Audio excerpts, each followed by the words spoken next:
for life. You know what I'm saying? Right now, I'm pretty much content with just rhyming all day. Or Digital can instantly share pictures. I can start. Hello. I am sorry, but I must interrupt this show.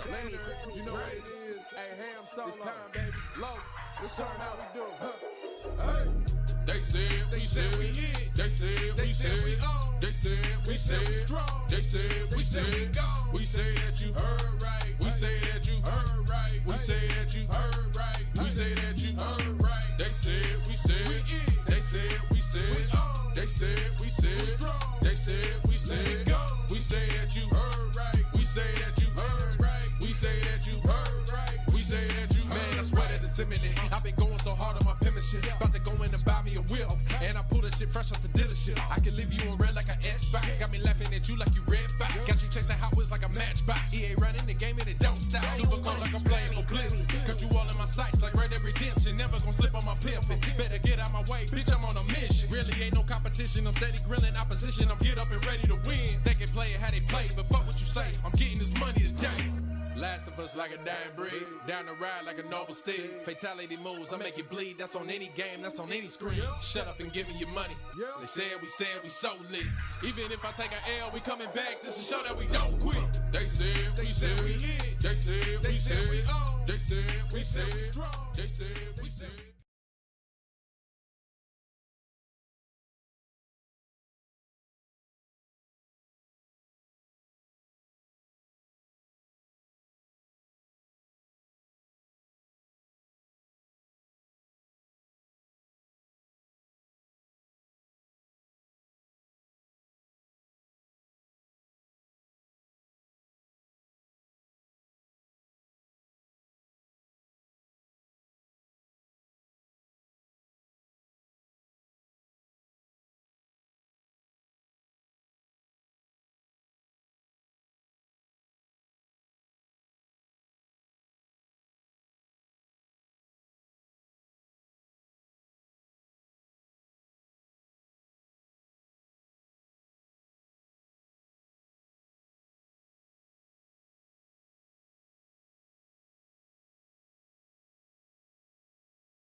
Please tell me you can hear me now.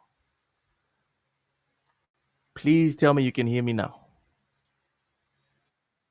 Okay, okay. I just unmuted the. Yeah. Sorry for that. Appreciate you for pointing that out. For some reason, I was muted. Anyways, welcome in to TSWS. Welcome to Everything Plus Gaming. Doing a solo show today. It's been a rough Monday for everyone involved, but yeah, we're doing a solo show. As I was saying, Battlefield is back. And the one highlight that I wanted to focus on is Criterion taking over Burnout and Need for Speed. So it's expanding its support and role and focusing on single player game. So my main view of Criterion is that they're the ones who made Need for Speed Unbound, and personally, I like Need for Speed Unbound. I had a very good time with it. I bought it on. I think it was on the PlayStation. But yes, I played it on the PlayStation and I had a blast with it. And now that I'm transitioning to PC, I'm definitely going to rebuy it. It's that good. It's worth replaying the whole thing all over in terms of the campaign. It wasn't like, Oscar worthy, you're gonna cry or whatever, but it was good. So I'm excited about Battlefield getting a single player campaign done by Criterion. And I also think this is more proof that single player campaigns, as much as people and these developers, a lot of these publishers and developers like to focus on online multiplayer games that last forever, right? I think this pivot is just more proof, more proof that single player has always been and will always be the meat and potatoes of like most hardcore gamers. And as much as the casuals, kind of make up the majority right now in gaming, it's the hardcore gamers that set the table for the casuals to even have something to get into. And when the casuals eventually leave, it's my point of view that it's going to be the hardcore gamers that are still going to be here holding it down for gaming. So I'm very happy that they're making this pivot to single player games, and I think it's going to be a big win for gamers. Another one, just like what happened with Call of Duty. If any of you guys have played the campaign for the last Call of Duty, it was fantastic. So excited for that. All right, carry on. The devs make clear in no uncertain terms here that campaign is back this time around. Motive, the studio behind the Dead Space remake, is also aiding in the development of single player campaign. Ooh. Okay, so the campaign is not something they're just gonna cobble together and just add it onto the game. We've got two teams from two separate developers focusing simply on the campaign. Development of single player campaign and work. Okay. So and working on multiplayer labs. All right, maps. So Criterion is only single player. Motive is single player and the multiplayer maps. Ripple Effect, the longtime Battlefield studio and descendant of the office that made the original Medal of Honor, is working on an experience that is going to open Battlefield up to a whole group of new players. That's not how you say it. To a new group of players. Up to a whole group. No, that's not how you say it. But there are no details on what the experience is just yet. This new Battlefield game is in pre-alpha, but it's far enough along for the devs to give us about 10 seconds worth of gameplay footage. The footage shows off a whole lot of impressive destruction and appears to confirm that we're returning to a modern, grounded setting. Okay, let's see. Because I didn't see this trailer, not gonna lie. What the? Are you serious? It's an ad and it was, god damn it. Okay, but we can see the Monster Hunter Wilds video. We can't watch the video that VGC, fix your shit. This new Battlefield, okay. So we already read this. A series of community tests under the moniker Battlefield Labs will get underway shortly. Battlefield Labs signs up are already live, though be aware that invites are limited and the test will be under NDA. We will start by testing the pillars of play like core combat and destruction, then transition to balance and feedback for our weapons, vehicles, and gadgets, ultimately leading to where all these pieces come together in our maps, modes, and squad play. The devs explain in Discord post. And yes, we'll be testing Conquest and Breakthrough, the heart and soul of our all out warfare experience, but Battlefield Labs will also be a place to explore new ideas and fine tune and improve Battlefield pillars like our class system, assault, engineer, support, and recon to create a deeper, more strategic play. EA has increasingly come to focus on community playtests to help shape new games like Project Green and Skate 4. And given the tepid response to Battlefield 20, is it 2142 or is it 2042? I think someone mistyped here. It's no surprise the publisher wants to make sure it's getting things right with the next entry in the FPS franchise. So again, huge dub in my opinion. Huge dub that the campaign is back. Uh, Essentially, I think this is going to bring more people in because there's a lot of people, a ton of people that are just tired of these military games being about only the online. It would be nice for us to, play something with a campaign, especially considering how much we had fun with Call of Duty in last year's release. So hopefully that comes good. Next, we've got Midnight Society Game Studio, co-founded by Dr. Disrespect, closes shop, cancels game. The most ironic thing about this whole Dr. Disrespect thing, and I'm not going to sit here and try and defend Dr. Disrespect. Not doing that. Welcome in Ron Slash. It says Battlefield Labs need to include Concord developers to help. Listen. Battlefield did not shut up shop in less than a week. So if you're going to get help from someone that did better, right? Like get in touch with Call of Duty, Destiny, I think, Warframe. Get in touch with your superiors, not your inferiors.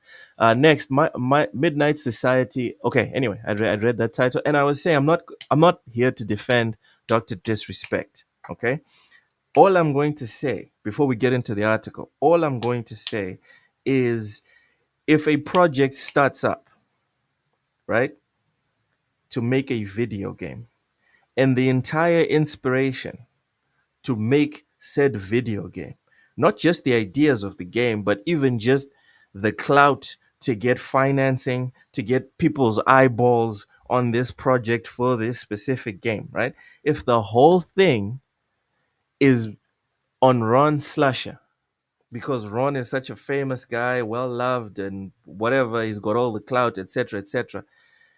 What do you think will happen to your project if Ron is removed from said project? What's going to happen? I mean, I think anyone could have seen this coming. But let's get into it. Midnight Society, the game studio, co-founded by stream guy Dr. Disrespect Beam. Oh, okay. His name is Guy Beam.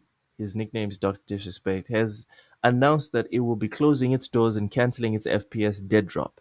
The studio announced its closure on a post on X. Today we're announcing another, just a quick one here. Just a quick one. For anyone that has any doubts, Twitter/X, that's the public square. I'm not saying you need to like it. I'm not saying it's the most just place in the world and all this other stuff. That's not what I'm saying. What I'm saying is when these corporations, companies, etc., want to get in touch with people, they do it there. There is a reason why. Okay? Okay.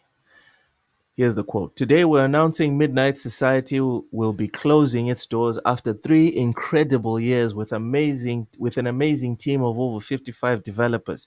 That's not true though. That's objectively not true. Because if they were amazing, we'd have the game. No? Would we not have the game if they were amazing? Okay, cool. Also, 3 incredible years. This is a nice way to mess with the words. Incredibly awful years, incredibly productive years, incredibly lazy. Yeah, I'm not All I'm saying, right, is that this is kind of vague. Incredible what years? Because you can be incredibly positive, incredibly negative. Pick a side, and then we can see if what you're saying makes sense or if you just capping. But this amazing team of over 55 developers, you're capping. Otherwise, the game would be out. Anyways, the studio added a call asking if any studio is hiring and could offer employment opportunities to its teams. Again, right? Awesome people, right? Awesome labor. Awesome labor usually doesn't need help finding opportunities. Do you know what I mean? Because if you're actually amazing, their words, not mine. Their words, not mine. They didn't say a good team, they didn't say commendable talents. They said amazing. People that are amazing at anything don't need recommendations. Just putting it out there. Midnight Society was founded by Beam as well as veterans of games like Call of Duty and Halo, Robert Bowling and Quinn Delio. The studio's first game, Dead Drop, was meant to be a free to play FPS that would build on the team's expertise. Dead Drop was targeting a 2024 release but missed their target. Again, amazing team, they said.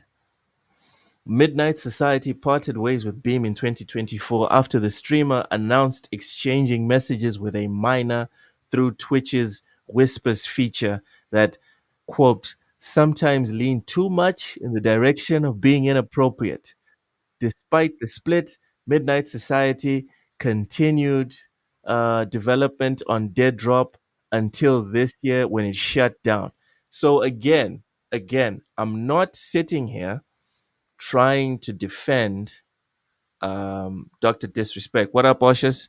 I'm working on getting you in here. Hold on. I'm not sitting here trying to defend Dr. Disrespect. That's not what I'm doing. I'm just saying it's a pretty dumb move. Pretty dumb move, in my opinion. Right? Because now they're having to deal with the repercussions. Because who's to say if they would have run out of time or funding or whatever if he had stayed, right? They reacted in the moment, and I'm one of the people that I reacted to this news on TSWS, and no, those texts, that post that he made, that he even edited afterwards, that was very sus. That was extremely suspicious. When I saw that, I was like, he a fan, he a fan, he a fan. You know what I mean? You know what I mean? But, and again, I'm not trying to defend him. This is business. This is business. You can make a moral decision, then you can make a business decision. Like what's happening with BioWare. The moral decision is to be all inclusive. The business decision is to read the tea leaves and be like, we out. Everyone here that's super into whatever that stuff is, everyone's out. Because that's good for business today. And it's not something that is like short sighted. It seems like when they got rid of Dr. Disrespect, it was short sighted. Anyways, Oshus, welcome in. How you doing? What you been playing? Yo, Lo, can you hear me? Yes, sir. How you doing? What you been playing? I know I'm good, good. What have I been playing? So I actually started a little bit of Indiana Jones, trying to test out my graphics card. I'm Mm-hmm. still busy with Ninja Gaiden, the remake, Ninja Gaiden Yeah. 2, the remake, as well as almost every day I'm trying out StarCraft 2. So mostly it's PC, but I'm swapping between PC and my Series X for some of those Game Pass games. Mm. Yeah, man. But I know the PC life is good. Have you gotten yours yet? No, not yet. Actually need to look into that with Matt Yeah. tomorrow. but Oh, he's already sorted it out. Just now it's just about shipping and packaging it up and sending it over. yeah, when you do get it, get 3D Mark, and then do what is it? It's a Spy something. It's the benchmark. I just want to see what yours benches at. Benching. Okay, is this like a gym thing or what's No, going on? like benchmark, like PC benchmark. It's like I'm messing with you. I'm messing with you. I was like, look, Relax. come on, man, what's wrong? You know we gotta flex. We gotta. I want to see how much you flex. No, it's that's the thing that's so fun about PC gaming, man. Like everything is so you. Like you customize the way you want. Like you build exactly what you want to build based on your wallet when you want. You don't have to wait for a generation. It's fucking. It's awesome. It's awesome. Yeah, man. I seen Tyres in the chat says he's in the Caribbean on holiday. Enjoy, Tyre. Enjoy. Oh, nice, Rest. exotic. Yeah, rest that voice. Rest that voice. Sour Blow, welcome in. What's happening, dog? What's happening? Oshas. Hey, What's up? dude, me and you need to talk after the stream because life has been weird this past week. All I will say, all I will say Yo. on the pod, all I will say is that the whole Trump thing, people like to Mm. again, and you're South African. Things Yeah, things are going down on your end as well. People yeah. that like to talk Uh, about why are you focusing on the US? We're African. It does what they do doesn't matter, bro. yeah, it does. Bro, the world is a country. The US is the capital city. All Yeah. right. You It like seems it, more and more like it. Yeah. yeah. Like it, don't like it. Tis the reality. All right. We all have to breathe oxygen. We all respect the laws of gravity. And for right now, the US is everything. Yeah. Anyways, Oshis, what do you think about this news here on Midnight Society shutting down? Midnight Society. What's Midnight Society, bro? Oh my god. All right. Midnight Society, the game studio co founded by Dr. Disrespect, has announced that it will be closing its doors and canceling its FPS game Dead Drop.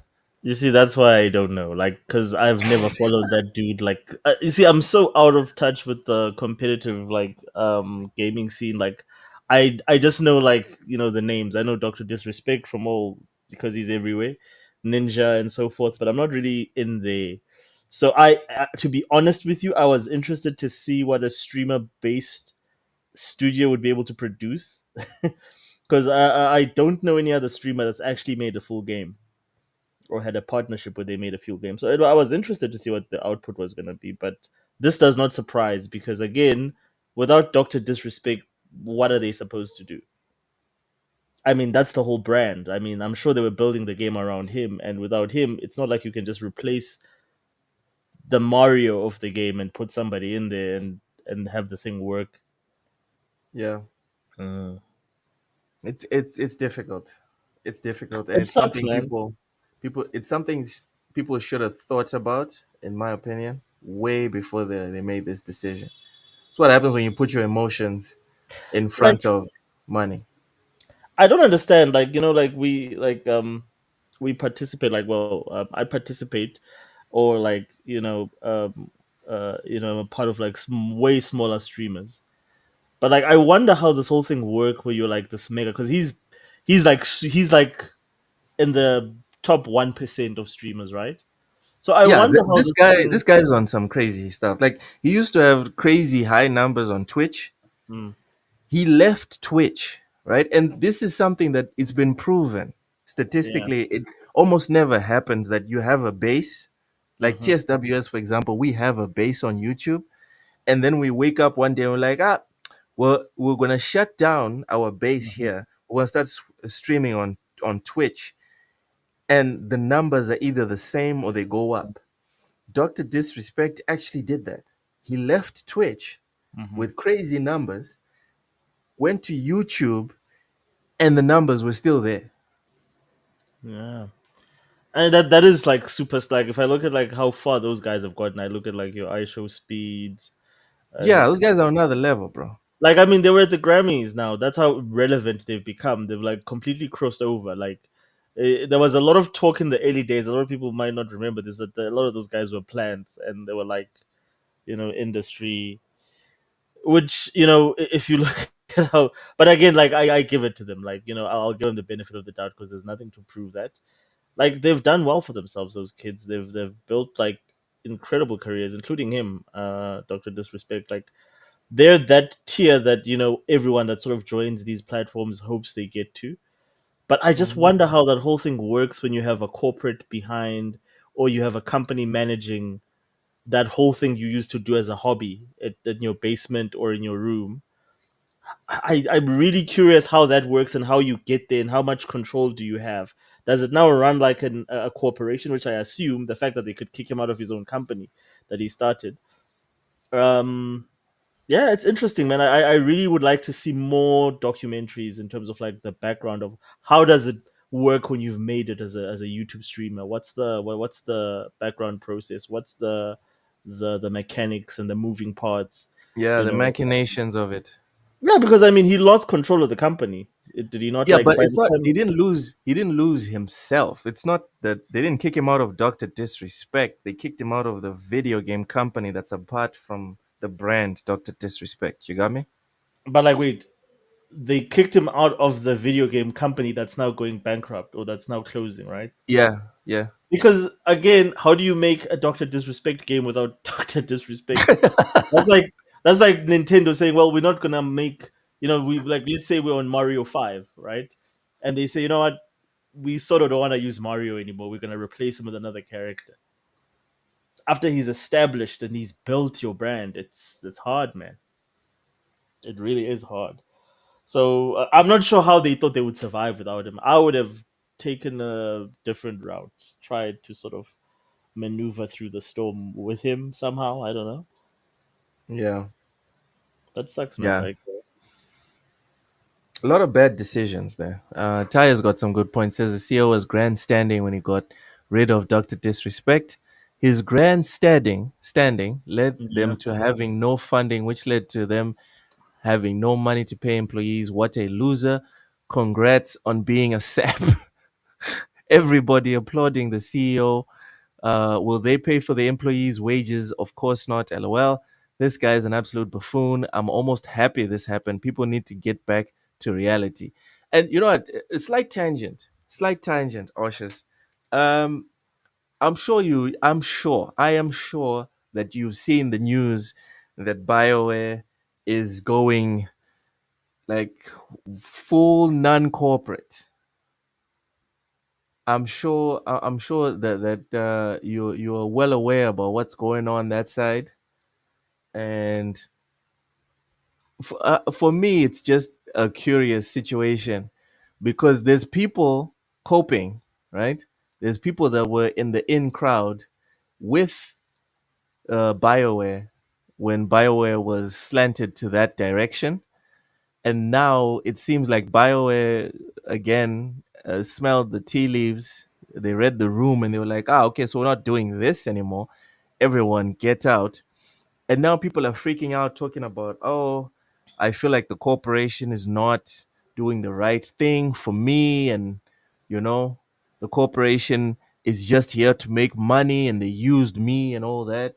And I think it feeds right back into what Taya was saying earlier that no one people need to get back to reality. There's no corporation that cares about how you feel. The corporation, it's not a living entity. It has no love for you. It has no hate for you either. It just cares about satisfying shareholders and making sure that they're making a profit. Thoughts, Ashes? See, I don't agree with that. Like that, and I know Taya is a big motivator of this. Of like, you can detach the corporation from the brand, and it's just there to make money. Yes, by the virtue of every business, it's there to make money. But if you don't deliver the product that your core consumer wants or your core customer wants, you're not going to be in business very long, which is like the situation Microsoft finds themselves in.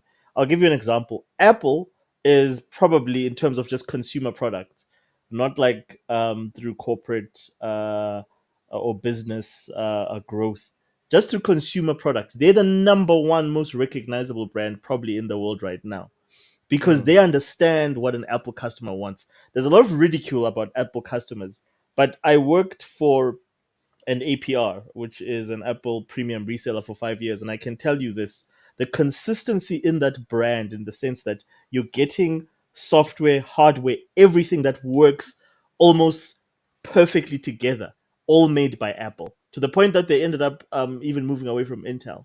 To me, that is consistency of a brand. Yes, people will complain about, and the people that complain about, like for instance, the how the products look the same, it's not Apple customers, it's people that are Android users that are used to a different model of a phone every year. Apple customers are happy with the increments that Apple makes to their devices. And I, Complacent. Say it. well, I mean, you can call it complacency, but if your customer's happy, who you complacent to? Yeah, yeah. You are You just understand what I'm saying? pandering. You're pandering to an audience that is Hundred satisfied percent, with what you're producing. No doubt. 100%. And if you're Apple, that's all you need to do. And it's exactly the same thing that Sony's been doing up until now when they try to pivot to. No, no, we're not going to make this a Sony But thing. We're talking no, about no. BioWare right now. So going back to BioWare, man. Yeah, yeah. So again, this is a company that had a very clear product. Dragon Age, in fact, all of their games were very. We knew what was a Bioware game, and it started early on after Mass Effect 3, where they tried to pivot and move away from that. As a result, they tried to chase the thousands, or let me say, the tens of millions, and leave the millions behind. And it just never worked for Bioware. They tried it with Anthem. They tried it um, with, I don't even know what they were doing with Mass Effect 3, and then they tried it with Dragon Age. So we all knew that this was eventually gonna happen. Look, I mean, like what happened with Veilguard is the same thing that we saw the year before with Saints Row. We saw it coming a mile away. I mean, they saw, like, when you ignore your fans, when you look at like a YouTube, your video, all your videos, actually, all the videos that BioWare put out for that, all the trailers for that game, they all were ratioed. And they ignored that It and they was said it all was bad. trolled. Yes, It it was was all all bad. negative. They ignored it and they said trolls, trolls, trolls. It's a bunch of chuds and all these words that they use to explain themselves out of that. Look at the result. I remember someone asking, and there was no response. Someone was like, all right, if it doesn't matter, right? These downvotes and whatever is just trolls and chuds and whatever, right? Who Yeah, make yeah. up the quote unquote loud minority. Yes. Show me a game that got these terrible like to dislike 100. ratios and it was a success. Agreed. Like at some point, we need to just agree, bro, that the majority have spoken, regardless of whether you think it's moral, whether you think it's right or whatever. We just need to make peace with it. That, bro, the majority, and I always bring it back to myself with Football Manager. Yeah. Thanks, Rachie. Rachie says BioWare gameplay from Baldur's Gate to Dragon Age Inquisition gameplay was low to mid, but god tier writing. Yes. True. Uh, Oshas, I bring it back to myself with Football Manager, and this is why I don't understand people that don't know how to disassociate what you like from Mm, objective fact, right? mhm, What you like, and again, I'm going with video games. What I like is Football Manager. I mhm, can play Football Manager, Oshas. I'm serious. If you put me in a comfortable chair, give mm, me food, I can play Football Manager for 24 hours straight, non-stop. I don't care. I can do that. mhm, That's not even a problem for me with Football Manager. But I know how to separate my love for one thing and accept that for 99% or for 90% of gamers, which is the majority, the vast majority of gamers, mhm. that's probably not even a game. Forget people that Yeah, say you're right. good Yes. game or bad game, or For most gamers, that's not even a game. And Yeah. I accept that that's the truth. Do you know what I mean? Mm-hmm. That's what I don't understand with this whole discussion of, bro, people are not able to cope with other people telling them that, fellas, you can like Dragon Age, Mm-hmm. you can like Star Wars Outlaws, you can like Dustborn, you can like all of this woke stuff. But objectively speaking, they're bad because the majority did not engage. Because good stuff, most of the time, good stuff, people engage. Obviously, you will have your cult classics, which are the exceptions. But on average, the good to great games get their flowers when they launch. People like to bring up the exceptions. I'm sorry, those are exceptions. Nine Yeah. times out of 10, the good game is pointed out and people either play it or they put it in their backlog and then buy it and eventually play it. Mm-hmm. But when people run away from your game as if it's like the devil's nutsack, there's a problem. There's a problem. And Dragon Age had a gigantic problem. It was a pretty bad, like that writing, which is the main thing in these fantasy RPGs. Writing is crucial. If Mm-hmm. you mess up there, what are you doing? It's like Tekken. Tekken, you can mess up on the story. No one's really there for the story. Fantasy RPGs, people are literally there for the story. Mm-hmm. People literally show up for the story. Baldur's Gate gameplay. It's nice that the gameplay is on point, and the dice rolls when you're making like skill challenges and all that. That's that like extra gravy. But the Mm. meat and potatoes is the story. If that story, if all the little side quests and whatever were not beefy and awesome the way they are, people wouldn't love Baldur's Gate 3 the way they do. So 100%. that's my issue with the whole BioWare thing. And seeing so many adults shocked, flabbergasted But that who are you talking about? Who's shocked? this the main one of the main shills for BioWare. The chubby, I don't Yeah, know what he I it's don't a know, dude. like her. It's a dude. It's a dude. Is it not a? I don't know. Like actually, I don't want to get into Listen, that. listen, I don't listen. know. We're now in the era where we can call the things the by the names. Okay, Yeah. it's a dude. It's a dude. BioWare sold the Okay. best hot dogs, but started selling hamburgers instead. He lost Yeah. its, and then they lost their clientele. Simple. People didn't play BioWare because of this super tight gameplay. Bruh, have you guys played Mass Effect? Have you guys played Yeah. the first Mass Effect? It wasn't good. It No, wasn't no, the good. gameplay wasn't great. The It original got was not great, even by it the got standard. Like this is Mass Effect came out at the time when third-person shooters were becoming a staple, like when Gears was in its prime. So compare the cover system from Gears to Mass Effect One. It's it's completely broken. It barely ever works. The gameplay is slow and sluggish. There's a lot of stuff they were figuring out, but the story is 10 out of 10. yeah. Those are Story the is extras. epic. Yeah. The Those are the writing, extras. The character development, the yeah. options you could make, the fallout from your choices, etc. That was like top tier. It was No one had our ever done that before, Luke. Like yes. when Mass Effect came out, I don't think people understand. Like it was the first time somebody took an RPG and turned it into an accessible action game, where it's the mechanics are as accessible as possible. I don't think in a game as complicated as that Mass Effect, you could have made those mechanics simpler. Yeah. That was what was so mind blowing about it. But if I look at like what's happened to BioWare, they've really fallen into a very it's this whole thing of like Yes, Reichi. Sniping in Mass Effect was a joke. Hey, oh Uso! jeez, that was horrible. What's up, Uso? Welcome in. Yeah. Sorry, Oshas. No, no, You no, you no, were saying? all good. No, I was just saying that like I was just agreeing with was it Reichi about the sniping being bad. Yeah, yeah, the sniping was Oh pretty geez, the guns were all over the place in that game. I'm glad the Legendary Edition came out and they fixed all those slight things that took that game from in terms of overall. You know, if I'm not being biased, that game was about an 8 out of 10 game at the most.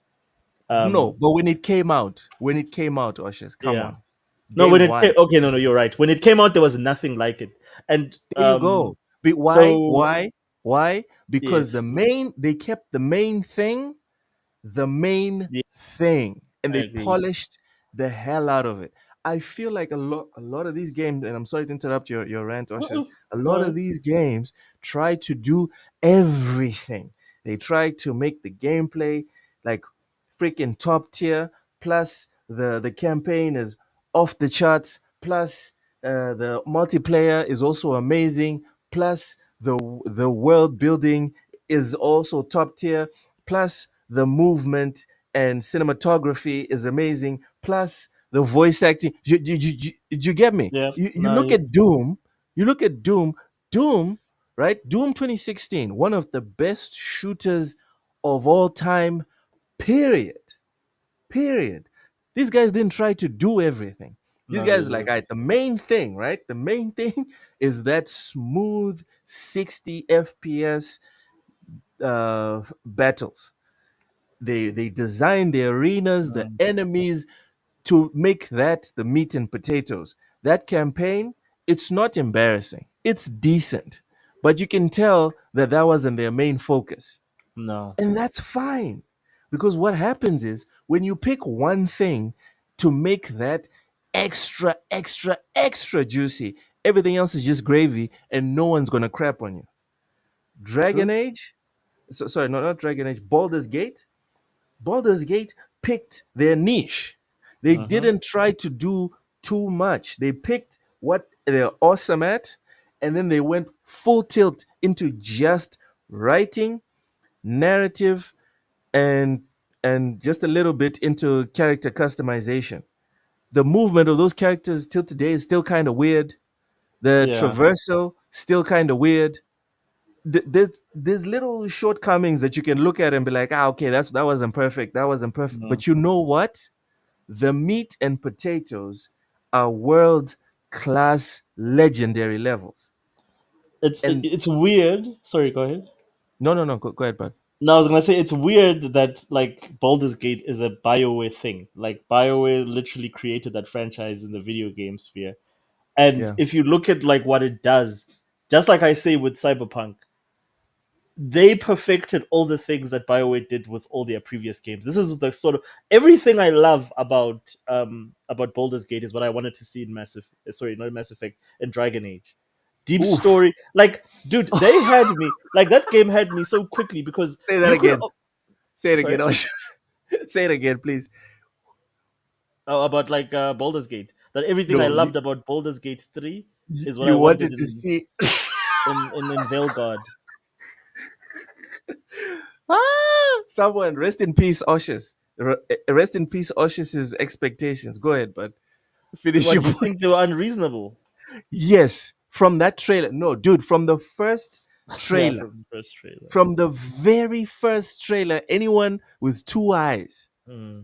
and decent eyesight was like, this is not going to be even a tenth of what Baldur's Gate was in terms of narrative. Dude, it took me about a good way halfway into the trailer to realize that I'm watching a Dragon Age trailer. When that first trailer at that Microsoft show, I was like, "What? This is the new Dragon." I don't know. Like my heart just sank. I was like, "Oh, oh, Yeah. why does this?" And I looked at all the purple. I'm like, I just got flashbacks of Saints Row reboot. I was like, "No, what are you guys doing?" Like, I died. I died watching that. But to your point, like going back to my point, I everything I saw in Baldur's Gate, I was like, "Geez." Take away the turn-based thing and the dice roll. I said like Veilguard, or well, at the time it was Dreadwolf. Dreadwolf has to have these mechanics. I hope the devs at Bioware are paying attention. Look at what these studios that they nurtured, that learned from them, look at what they're making. They've perfected the formula of storytelling. I was so into the fact that like you had romances and all those things playing out within the first third of the game. You're already establishing strong relationships with the characters, and it's genuine connections where you can actually either, you know, befriend someone, become, have a romantic relationship, or just kill them if you don't like them. Yeah. Like it's stuff that BioWare had built on in the earlier games, and I was like, wow, I really wanted to see more of that. But when when Corinne Bush came out to announce the fact that she'd taken over the project, the first thing she talked about, the first thing she said was that I just want to let everybody know that didn't feel represented in the past that we hear you. And I'm like, geez, we are fucked. Like, that is your first thing that you want to say about a Dragon Age game to the Dragon Age fandom, instead of We're not saying gonna make it epic. No, no, exactly that no. we're going to tell you the best.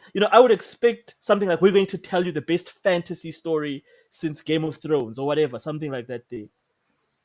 And then she Nope. comes out, and the first thing on her mind or top of her mind is representation. I was like, oh gosh. Well, you get what you get. Fuzzy, welcome in, Fuzzy. Dorian Gray, I agree with you. Dragon Age, Fortnite, lots of purple in that game. Fuzzy Tomato loved Veilguard and can't get into Baldur's Gate 3. LOL. Fuzzy, I don't know if you just got here or not, but I'm just going to quickly go over what I said earlier about objective reality, right? People being objective about the truth, right? Whether they like it or not, right? We all have to breathe oxygen. We all have to respect gravity, right? My point, and I'll use myself as an example, is that I love Football Manager, but I'm not an idiot. Well, okay, let me not get offensive. All right, listen, I love Football Manager, but I'm not someone that's going to deny reality and deny the fact that the vast majority of gamers, right, the vast majority of gamers don't even consider it to be a video game, let alone a good game or a bad game. Most people that look at Football Manager are like, that's not a game. And I accept that fact. And I believe that that is a fact because that's what most people think. Mm-hmm. Do you accept, Fuzzy Tomato?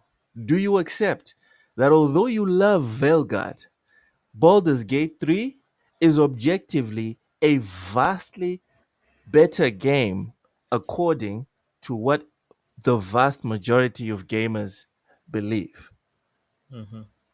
That's my point on people not being able to accept reality. Dragon Age went from a Charizard to a Charmander with no flame in the tail. Yo, Sour Blow's going in hard. Yeah, Dorian Gray quotes a specific part in Dragon Age. Yeah. It's like you can like that stuff, you can like it, but can we accept that that's not what the vast majority of people want to see? Jade Empire let you date the two hot Asian Oh, chicks. dude.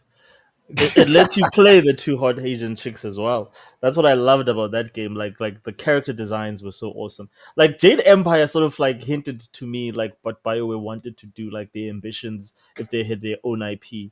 I really wish that game had gotten a sequel because I think it would have become what everyone wanted to see in like Shenmue 3 in terms of like just overall like a Eastern based um world. Like almost it's the only other thing I've ever seen that's Yeah. similar to Mortal Kombat in setting, where it's a fictional Eastern setting within its own universe, with these larger than life sort of like epic moments and characters, but it's not based on any actual because like Eastern history is so rich, it's not based on any actual history. The whole thing is made up, and I thought that was Okay. so awesome. A lot of people never played it. I didn't play it either. I just heard that it was awesome. So Fuzzy says, I find that the majority of gamers have terrible taste. Fuzzy, if you will notice, you did not answer my question. Because I was very specific about my question. If you will notice, you whether purposefully or not, you did not answer my question. Because taste it's a very personal thing, Mhm. right? And everyone is right depending on their taste. So we can't even discuss that. What I'm saying is 9 times out of 10, When a game is rejected by the mass majority of gamers, it's because it's bad. Obviously, you will have one or two cult classics that 10, 20 years later, people look back and they're like, ah, man, that game was actually pretty good. Exceptions exist. I'm not saying this is a universal 100% thing, right? Because also we're talking about the analysis of human beings, and as human beings, we've never been able to do anything 100% in our entire existence as entities on this planet. Uh-huh. What I'm saying is, 9 times out of 10, Fuzzy, when a game is rejected by most gamers, it's bad. Veilguard is not one of those exceptions we're going to look at 15, 20 years from now and be like, you know what? That was actually a cult classic and it was just mistreated. Fuzzy says, I disagree. There's plenty of amazing games that never take off. Again, Fuzzy, I'm not saying there aren't amazing games that get ignored. I'm saying the vast majority of amazing games, they get the thumbs up by the gaming community. An overwhelming majority, in my opinion. Welcome in, Diego de los Rios Yeah. says Redfall was loved by the Xbox crowd. We got Concord erased. Okay. Dorian Gray, I don't play video games to role play as. Oh my God. Sorry, no disrespect. That's not it. Listen, So you I don't have a problem with an RPG that leaves that door open, if I'm can being I honest. can I Okay, can I add go ahead. my 2 cents there? Like Go I, ahead. I always like say like similar to the thing that James Franco used to say. For anyone that still remembers that dude, he always used to say like in his movies he always plays a gay character. Like in games, I always play a female character. I prefer playing female characters because if I'm gonna spend 90 hours with a character, I don't want to be looking at the back of a dude's head or like his back or his ass the whole time. Like, but I do that. Like, I play female, which means that most of the times I get to romance like female characters, and there's nothing wrong with that if those characters are written well. This is why I loved Bioware so much, is because they did it so well. I mean, like the first sort of like like female romance like was Liara in the first Mass Effect game. That was like the first actual video game female romance like I think a lot of people had ever been exposed to, and that was so well done. And nothing of it came across as a message or representation. She told you about their story and who they are and like her backstory, and it all felt natural as part of getting to know her as a person. Even Yeah. with Ashley, if you play like well, even if you play either Shepard, even though she's a space racist, I still liked her because I understood why she was that. I mean, both her, her grand, I think her whole family had served and died in a war, against aliens. So I get it. Like, I didn't judge her for that. But some people like these superficial sort of like self-insert, and that's what I felt about Veilguard and Andromeda. There was a lot of characters that were written by fans, not by good writers. They were written by fans, so they come across as fanfic. Like I am projecting myself into this character, and I hate that. You can write good characters that are gay, lesbian, even trans, or whatever you want to write. If you've got good writers, you need talented people, not Tumblr writers that see themselves or want to see themselves represented. The moment I hear I want to see myself represented, I don't care if it's from a white dude, it's from a black woman, it immediately takes me out of whatever you're trying to do. It's over. Yeah. As soon as that happens, it's done. It's like the canary in the coal mine. It's like Hundred the percent. the quick warning that this is probably not going to end well. If you want to pay attention, turn left. Yeah. But back to Fuzzy's comment here. Where's Fuzzy? Okay, there it is. Fuzzy says, "I don't think it's ever going to be a classic." Right. So strike one. Right. To be a classic, you have to be, you know, above just good. So we agree on one thing. It's not like exceptional. I'm happy about that. But I do think some people will give it a chance when all this culture war BS dies down. But there's nothing redeemable there, like Fuzzy. Like it's not like the game is like, and I'm not now being what's the word, facetious, or like, being like, we've done that, like we passed that. Like objectively, the writing is not good. Even if it was these stories, we've seen this type of writing in male-led games back in the 2000s. Every game that had a male protagonist, like a good example, a lot of the Duke Nukem games were written with as much paper thin sort of like a layer of pretending to be something. You understand? It's only when you actually make the characters interesting that people remember. There's nothing in that game that you'll go back to and say, wow. And again, I'm not speaking for your experience. Maybe you had but I'm just saying objectively, the writing is just not good. Yeah. Yeah. Maybe we're wrong, right? Maybe we're wrong, Fuzzy. But again, like Dorian Gray said earlier on, that quote is going to stick for a while. Randomly, you're playing a game or a side quest or whatever, and then a character walks in and says, "So I'm non-binary." I Um, don't know, man. can I tell I you don't something? know. I just want to share one last thing about this whole Dragon Age thing. So I'm part of, like, on Facebook. I joined early days, a long time ago. I joined the Facebook Dragon Age, like, fandom. Basically, it's like a indie fandom. It's like got over 25,000 or something like that fans. And the one thing I realized, which is the problem, the fun, why they ended up making this kind of game, is that the people they've got like a council of people that they refer to whenever they're making these games. These are the people that get to sample all the first art, the gameplay, and all these people are all sort of like a huge majority of them, Logue, lean towards the whole autistic, being non-binary, being, so whenever you bring up complaints like this writing is crap, they say, but that's how I communicate with people. I just say things. And I'm like, I like, I get it, you want to see, that's cool, but you not in a $200 million game. Like, someone should have made an RPG where those people could feel represented, but not in a $200 million project that you're trying to sell to every dude that buys a console or that buys an RPG. They're not going to understand that, well, because you're autistic, or because you sort of like, this is who you are and this is what you're, this is how you come across when you communicate. They relate to the Tash and all those characters. They say, well, I'm this and this is how I communicate. And I'm like, I get it, but it's not how 90% of the world reacts and communicates. So we can't just make a $200 million game for you. Unfortunately, that's not how corporate works. What do you mean we can't? We just did. They did, and that's my point. Is that, like, now the game is dead thanks to that. But I get who the people who were in their ear were, which is why Corinne Bush said that, because she's part of the same community.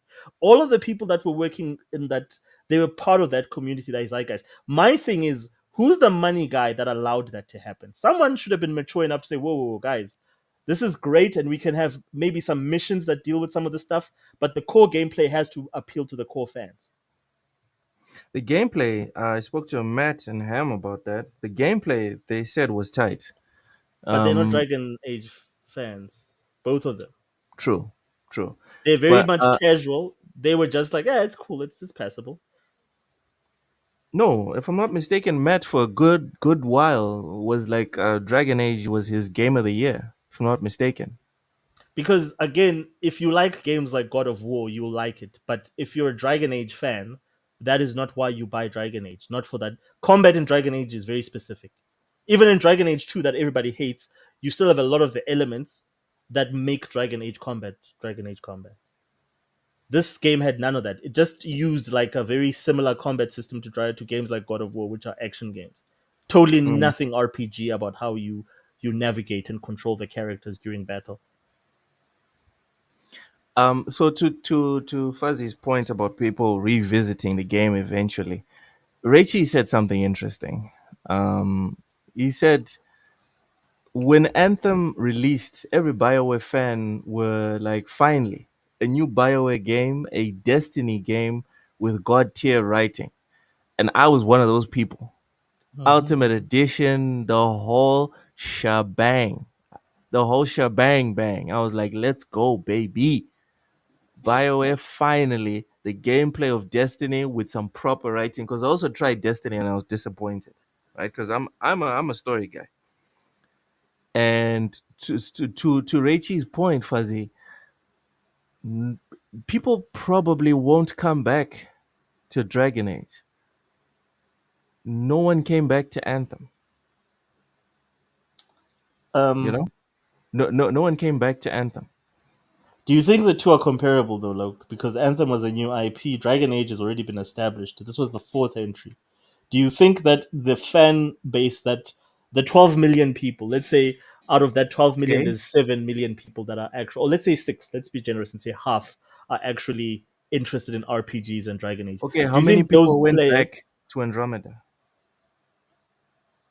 Andromeda did well ish, Ish. What I'm until, saying is, post yeah, launch, how many let me people see. went back? Because we all agree again, Andromeda had the same syndrome of what's it, Dragon Age, Yeah, in that the gameplay was tight.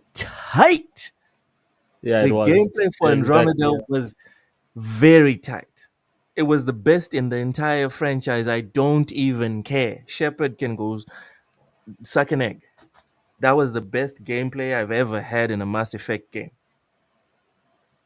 No, I agree. I completely agree. Like, because they leaned more into it, it stepped away from trying to be Gears with a cover system and leaned more into like something like Destiny in terms of like the space The type of combat, which worked the very well. writing the writing was trash. When have people gone back to Andromeda? And then you start seeing people popping up talking about no cult classic, No, no, no. no, the sales have gone back up. Oh no, Oh, no, no, people are now looking at Andromeda differently. Do you understand what I'm saying? no, no, And no. I agree with you. I'm saying I don't think anyone will go back to Veilguard, but I don't think people will abandon Dragon Age as a franchise.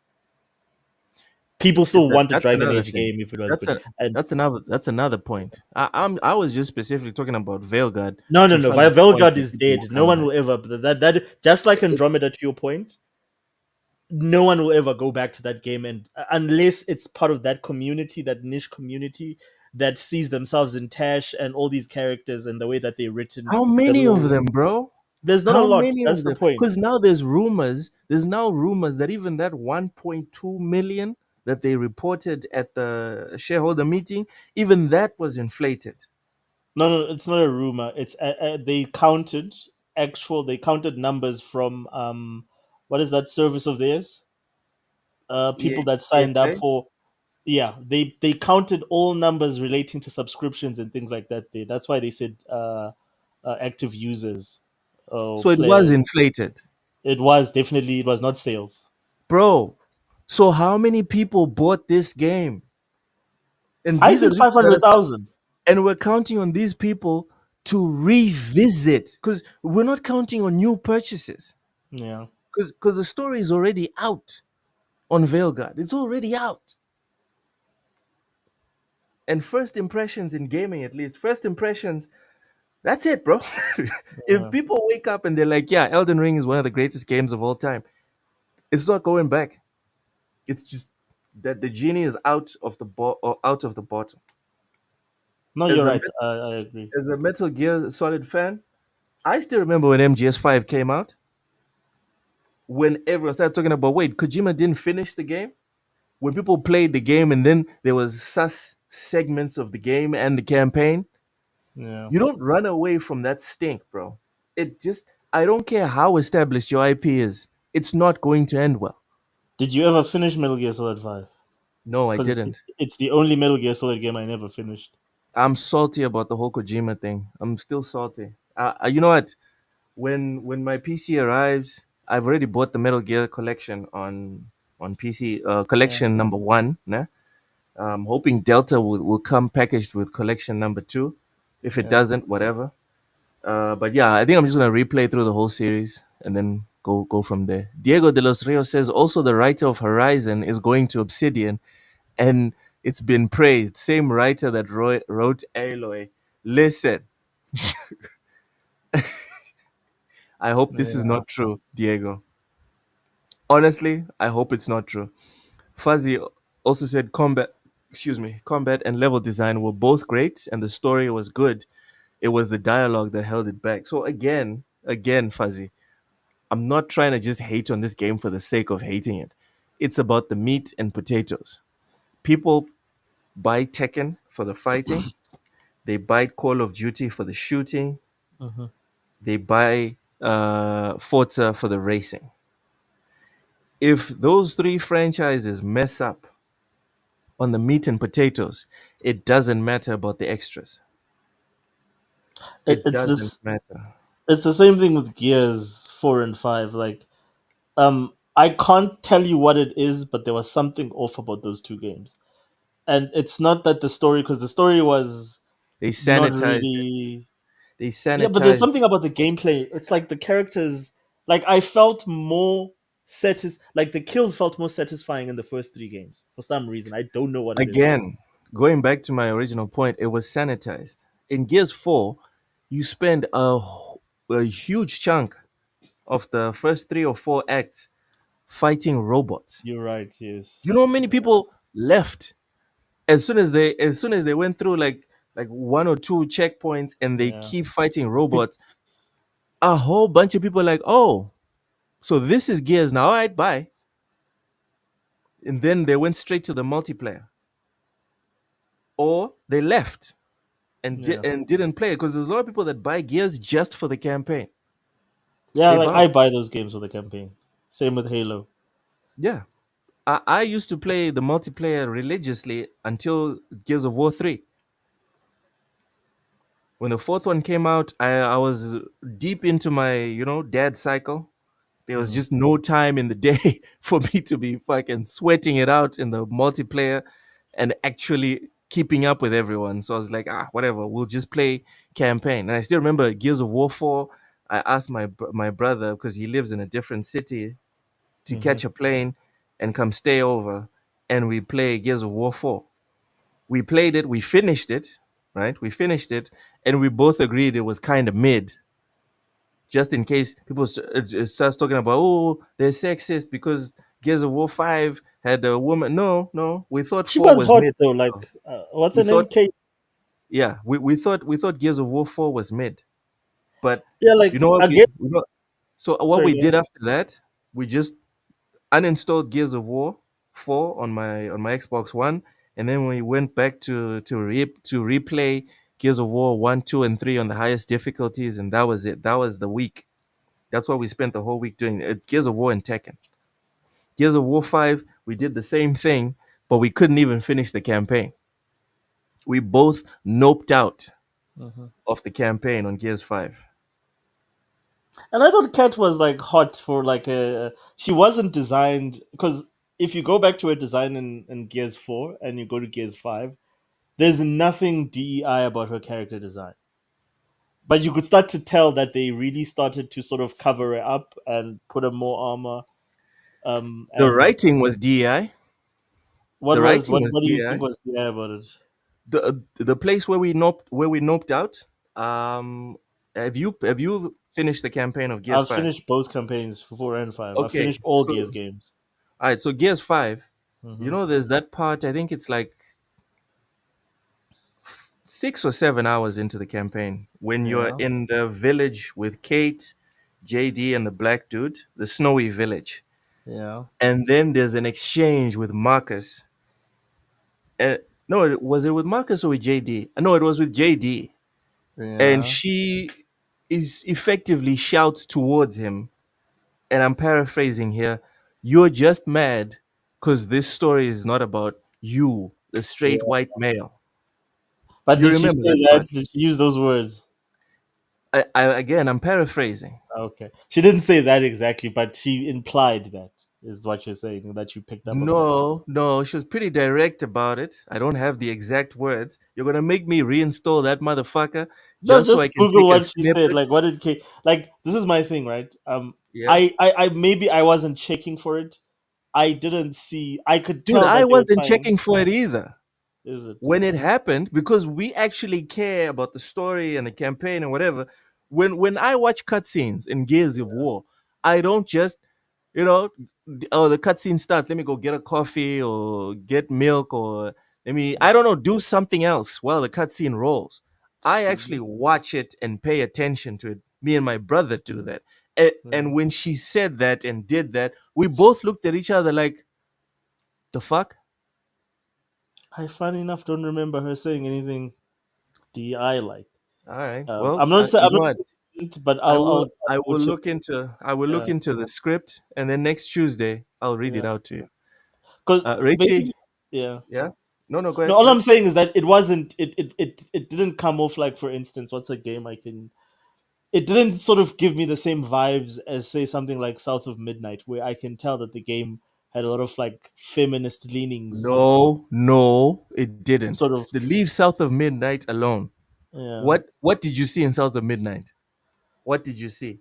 There was a whole bunch of women telling, like, the whole thing is directed and is Wait. You have a problem with women on the screen? What's the problem? I don't not understand. on the screen, but like behind the scenes. A lot of women went into making the game, Oh which is not my a bad God. thing. But Come on, when bro. women make a game, they sort of like Ah, it's the same thing with dudes. It's like there are dudes Ushers, that can write you good didn't see female anything in characters. the gameplay.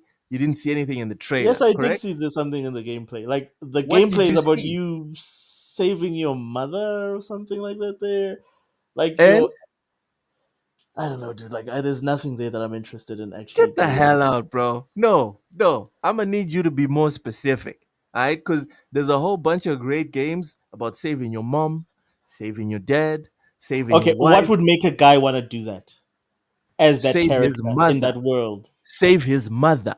What would As make that a character guy? in that world, why Oh, would you want to play that character in the first place to I save your want to mother? play that character Why? because she's pretty. I She like is I like the stop motion. Get the fuck out of here. I like the stop motion. This guy. okay. I like the stop motion. I Okay. like I like her hairstyle. One of the things that I Yeah. like personally am definitely honest about, right? I hate black women that put in weaves and stuff that's not theirs in their head. I don't like seeing that. Uh And huh. it looks like she has natural hair. For me, that's always a plus, right? I like the southern accents. I like the setting. Dude, Yeah. I've never played a game in that specific setting.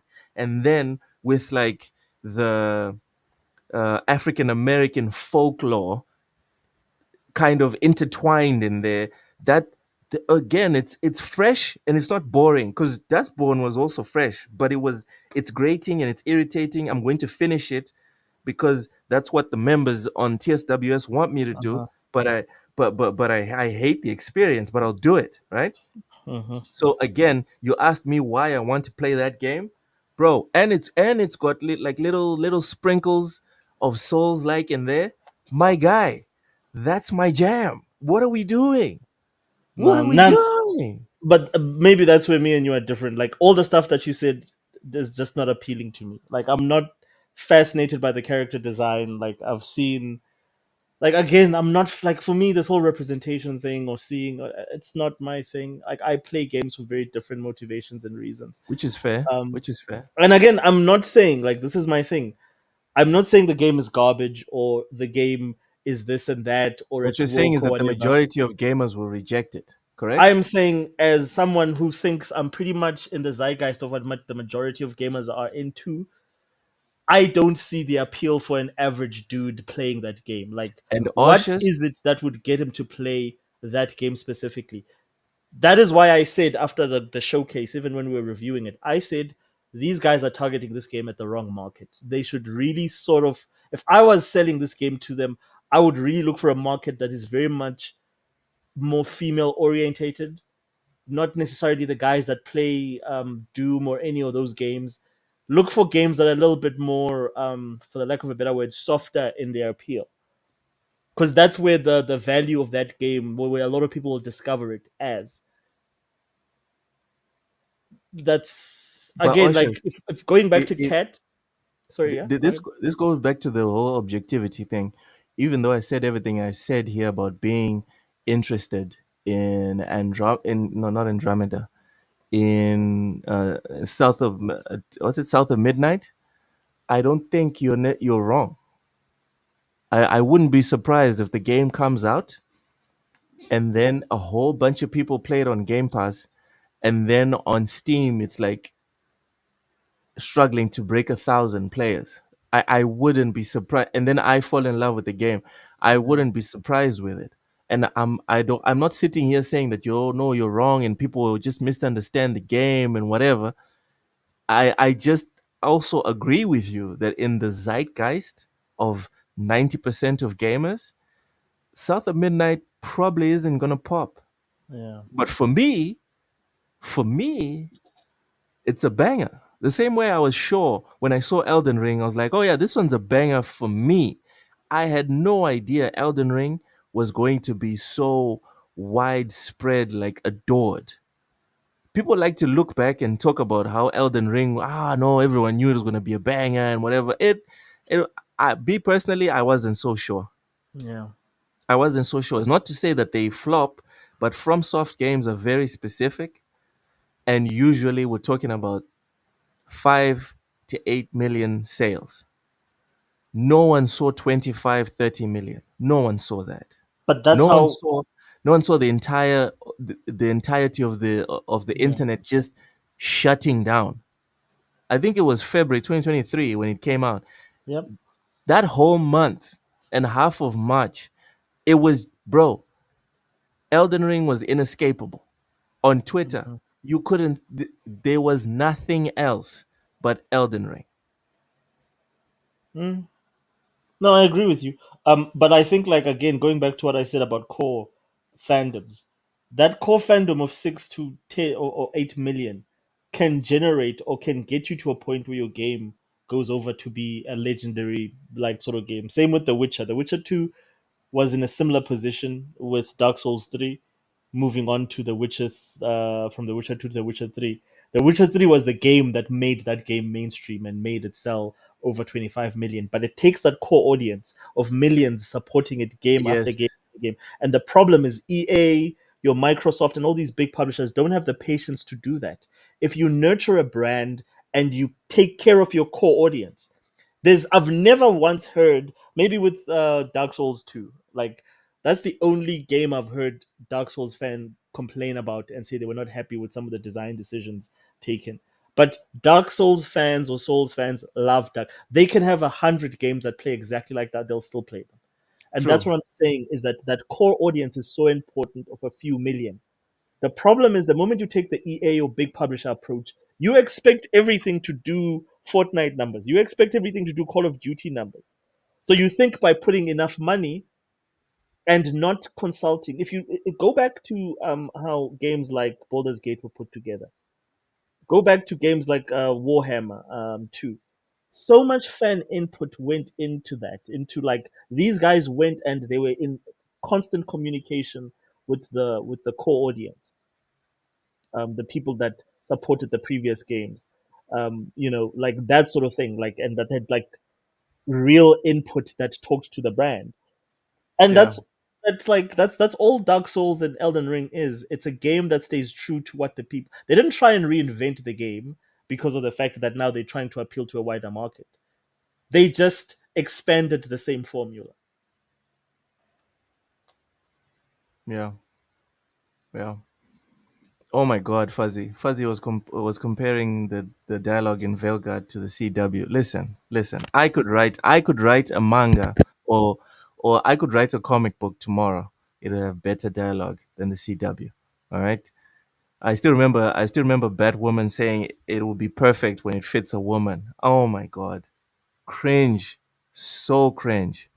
Rachie, thank you so much for the $2 Canadian. Really, really appreciate it, brother. Said I love to have the two most negative TSWS members. Oshus, Oshus. Are you negative, Oshus? Please confirm. Only when it comes to like Xbox stuff. Like, don't ask me about Xbox stuff because I've got nothing positive to say about Xbox. Everything else, I try to be objective as possible. Even on my Xbox community on Facebook or on our Xbox community on Facebook, I don't share negative things about, like, because I just don't see the point in that. But when I'm chatting on Twitter or on like on a platform like this where we are here to debate, I'm more than happy to express my negativity towards that. But like for instance with this Dragon Age thing, there's no reason to be negative about it or to express hateful sentiment, which is why I hate this whole thing of just condemning everything as as woke. It worked when it worked, but I think we're past that now, and we need to be more what's the word, uh insightful with our criticism, because this is people's life work. It's not an easy industry. Again, I don't think we owe developers anything but our honesty. We always have to be honest with them, especially if you're a fan of something. You will give negative feedback if you love something. This whole Yes. nonsense of you just gonna sing kumbaya because you agree. No, give honest feedback if you care. Uso says he wants me to say the line from Mufasa. What did he say? What's the line? Okay. What? No, let me do it again. What did you say about my brother? There you go. Again, guys, thank you so much for coming through in the comments. Really appreciate you guys. Oh, there we go. Reichi says, Nino Kuni, save your mama, thumbs up. South of Midnight, save your mama, thumbs down. Oshas, that one's for you, brother. Take that, I don't like sit on Nino it, Kuni either. sit Hey, on it and spin. Yeah, like, but it but was a success. It was a commercial success. And yes, we're I talking know about why. we were talking about objectivity here, brother. Okay, That's what so we can were I ask a talking about. question? Yeah, How yeah. successful is the Nino Kuni games in the West? You know what? The dollar counts in your bank account. It doesn't Yeah. say it doesn't say, oh, you got 2 million from Japan and you got 200,000 from the US. What you get is 2,200,000 in your bank account. All right? Yeah, like again, those are games that don't appeal to me. Like I have Nino Kuni, I've got both of them installed on my because they're on Game Pass. I have played that game for like 10 minutes, and I was like, I'm good. Like this is not really my Dude, even like. we're Is that talking about Miyazaki stuff? objectivity. Ne? That's Miyazaki, the film No, director stuff. no, Miyazaki is the Souls likes. No, no, Bro, no, go no. drink There's a some water. Miyazaki that does the Does what? those all that stuff like your Nino Kunis and like they're based on that animated thing. I'm sure the guys know in the chat. What is All that? right. What is that Uh, animated? what Let me Studio see. Ghibli? Are you talking about Studio Yes, Ghibli? all that Studio Ghibli stuff. Isn't I that don't think that's Miyazaki? Miyazaki. I don't think it's a Miyazaki. I'm not sure about I'm that. almost sure it's Miyazaki. All right. You know what? While I read some of these comments here, go ahead and Google it real quick. Here it is. Mystic Fragment says is interested to learn about the Southern myth and the setting. Agreed. Day Reezy says, I like the story, atmosphere, the visuals. For sure. Yes, Ray Cheese says the whole chat's against you, Oshus. Oh, except for Dorian Gray. Dorian Gray is definitely with you. Uh Wow, that is Fuzzy a change of thing. Of Fuzzy says the story is Jesus. right up my alley. Unique interpretations of fairy tales, urban legends is exactly what I like. Yeah, dude, South of Midnight's gonna be nice. Dorian Gray, I'm sick of people acting as if I'm obligated to support something because it has a black face on it. Thank you. Listen, Dorian, at least not from me. I don't think you've ever heard that from me. Okay? But anyone that says you're supposed to like something because there's a black face there, don't listen to these people. Don't listen to these people, because if you can't, if you have a piece of logic, if you have a philosophy and it goes forward, it must be able to go backwards. If it's okay for you to say you must like this game because there's a black face on it, you should be okay with someone saying you must like this game because there's a white face on it. Suddenly it doesn't sound so nice now, does it? Reichi says the game is DI, but it's full on. It's not just a typical self-insert Black Samurai. Listen, Reichi, I'm going to play Assassin's Creed. I don't even care. I'm going to play Shadows. Listen to this guy. Yep.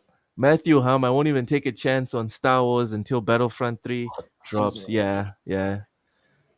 Fuzzy didn't like Elden Ring either. LOL. I don't know, Fuzzy. I don't know. I don't know about that. I liked Elden Ring, but it's not a game I want to play alone. I would love to play Elden Ring with some other. Like that's why I've never gotten. I Someone liked that can help as you. much. not even help me, but I would enjoy it more if I was playing it with like three of my bros. Like I think I would have more fun where I don't have, because there's no real story. I think I'd be more immersed if I was playing with people that would like sort of enjoy the challenge with me. You know, like There's a story in Elden Ring, but okay, yeah, sure. there's a story. Yeah, so I'm not Dorian, wrong, hey? Sorry, Dor- what? What? so no, go ahead. Yeah, so the guy, the founder of Studio Ghibli, or one of the Yeah. directors, the animator, the key animator, filmmaker, his name is Hayao Miyazaki. So he is the guy. Jeez. So these guys, when they have like a family lunch, it must be insane, right? Like I every don't think they're Miyazaki, related. we need to Google every Miyazaki, bro. We'll find out they're all geniuses of something. One guy Yeah. is a doctor, but he's like in the top 1% of brain surgeons or something because he's a Miyazaki. Mm. Anyways, Dorian Gray says, dude, I despise Sweet Baby and like Zhao. I was going to pick it up in spite of that till that community manager showed her stupidity. See? See? I Some picked people up can be Zao. objective. Some people can be objective. So I picked up Zao, but I didn't really play very far. Like, because again, it's one of those things like when we have so many games, like there's no, for me, a hook is important. What is the hook that's going to get me wanting to play 5 hours, 10 hours, 12 hours, 20 hours in the game? Because there's so many other things to play. Look, like, why does this game deserve And 5 hours of watch. my attention? And watch. And watch it. The other day I was talking to Neo GameSpark and he was like, bro, you need to watch this show called Succession. Bro, I Mm, started it up this weekend. It's one of the best shows I've ever watched in my life. If you have time, Oshas, yeah. go and watch Succession. I've It's heard a lot of good insane. things. Dude, and when I watched the first two episodes, I was like, it's kind of okay, but I don't see like greatest of all time vibes. Bro, Hmm. by the third but after you finish the third episode of season 1, it's on like Donkey Kong. I'm telling you. Hmm. It's crazy good. On Like what channel? On what streaming channel? HBO. It's on HBO Max. That'll be on Showmax here, no? Yeah, yeah, it's on Showmax. Okay, I don't I'll know if check. Showmax has all the seasons because it's 4 seasons. And from what I've noticed on DSTV, they don't always carry every episode of every season. I don't know Yeah. what that's about. I don't know what No, that's about. I'll check it out. Yeah, I don't know if there's a like a if they're like if they have everything. What I would suggest is just paying it because we have it. We have HBO in Mozambique. When you go on the Google Play, whatever, it actually Yeah. appears. Usually, when it comes to these types of streaming apps and whatever, if we have it in Mozambique, you guys probably have it in Let me SA. check quickly. Yeah. So go ahead and check that while I look at some of these comments. Fuzzy says quality dialogue isn't the most, and that's the thing, Fuzzy, and that's why I'm trying to like separate the discussion, right, or be more specific with the discussion. We need to be more objective when we're discussing certain things, right? You don't buy the BioWare game for the dialogue in the script. The people that made BioWare what it is in terms of like the fans that buy the BioWare games, they buy those games for the dialogue. Do you get me? When I can say that I care about the story in Tekken. Like I care and I've been paying attention. I've been watching all the little cutscenes and whatever since Tekken 2, right? I can say that. But 99% of people that buy Tekken don't buy it specifically for the story. And 99% of players that buy Tekken will not say quality of fighting, right? Clearly isn't the most important thing to me, lol. They won't say that because that's why they buy Tekken. And I'm not trying to say you are wrong. I'm trying to say try and extricate yourself from the situation of from the analysis of whether the game was good or not. Try and remove yourself and look at what the vast majority who care about and are interested in. Dorian Gray says, I love compulsion. I worked at compulsion once, but that killed it. Oof. Wow. Okay. Yeah. Okay. Okay, that's Uh, interesting. Sour Blow wants to know why nothing positive for Xbox. Sour Blow, don't provoke him. All right. This podcast has been going for 1 hour and 30 minutes, and we still have a No. couple of stuff to get through. Let's not get him started. Let's not do it. Dorian Gray, I'm a writer myself. I hate bad writing. Bad writing is like bad sex. Yes. Oshes, some people might say it's too much. I agree. I Bad agree. writing is like bad sex. That shit can mess up like everything, dude. It can mess up your day. it's just, it's horrible. It's horrible. And then when you look at people like us that have, jobs, families, and all this other stuff, when you do everything to get yourself 2 hours to reserve 2 hours, 3 hours of your day, of your Monday, your Wednesday, or your Thursday, or whatever, right? You reserve those 2 hours, those 6 hours, those 4 hours to play this game that you were specifically Yeah. excited to play because it's a BioWare game. And then the main reason why you got there is busted, dude. That's a problem. No, it is. Like I agree with you. Like and again, it's not to me. I don't like this mentality that I see a lot from devs where they pretend like the market. Like I hate like whenever somebody starts to tell me things like, no, the market has changed, or I'm like, no, like people who are buying GTA when GTA 3 came out are still buying GTA now, except more people have discovered it. Because GTA never at one point in time tried to be, I don't know, Call of Duty or anything. It stuck trying to perfect that GTA formula. And Yes. like and I just feel that like the reason EA fails, the reason not well BioWare, yes, but like EA, specifically Ubisoft, Microsoft, and as of late I will say who's a lot of devs that we grew up with that we loved, a lot of them are so Konami. focused. Konami has been dead for a minute.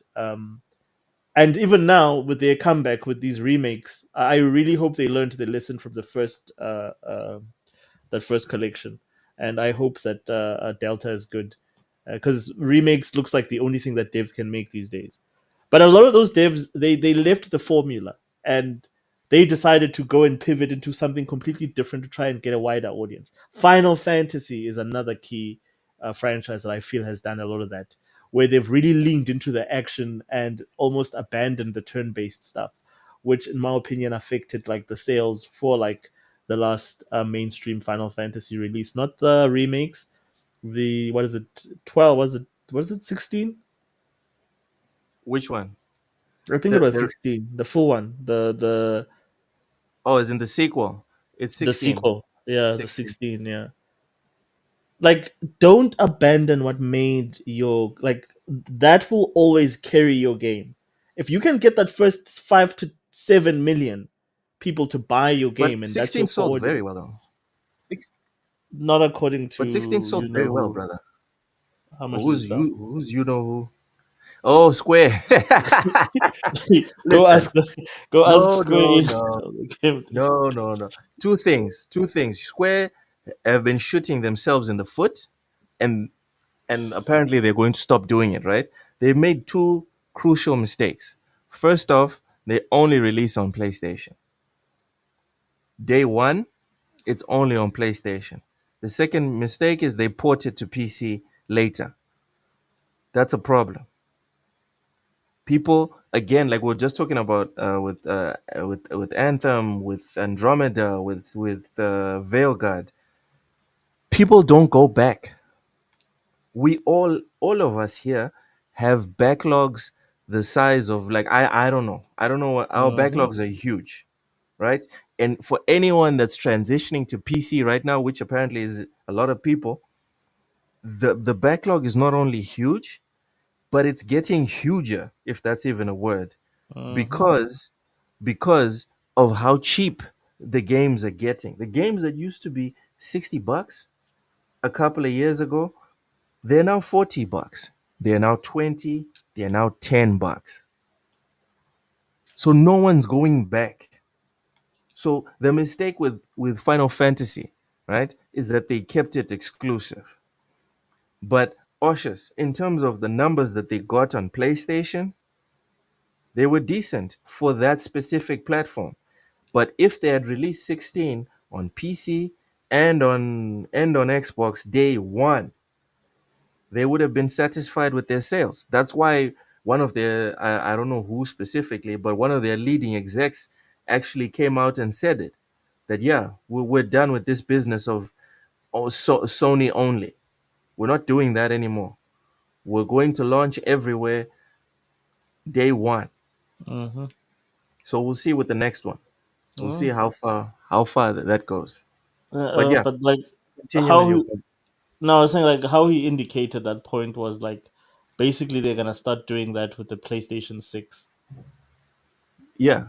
Well, So is there another Final Fantasy coming out anytime soon, brother?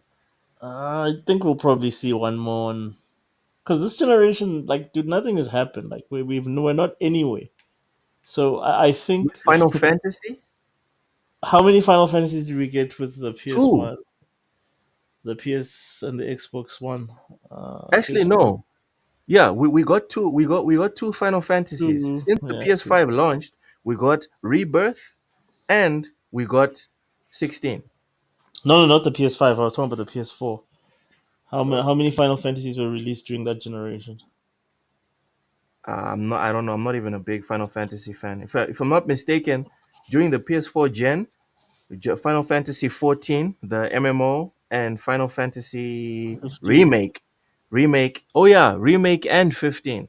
Yeah, So so there's two. three games, No, but one of them's an MMO. So can we but it's really still a count that? game. Yeah, like it's still a game. Why is it not Because they're being not going to counted? make an MMO every 5 to 6 years.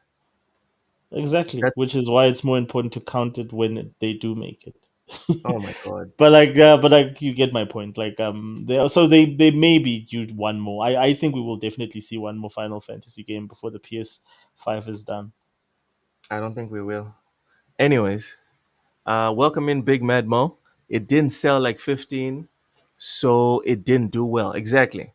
Because 15 came out, if I'm not mistaken, on PC and Xbox day one. Yeah, at the same time. Yeah. Yeah. Fuzzy, I disagree. Every one of my friends' list is playing old games. It's never been easier to go back and play older games now that we have Game Pass and PS Plus. Who's going back to play, no offense, right? Who's going back to play flops? Yeah, no, like Fuzzy. if you're going to, yeah, I agree. Most people that are going back, they're going to back to play the bangers from back in the day.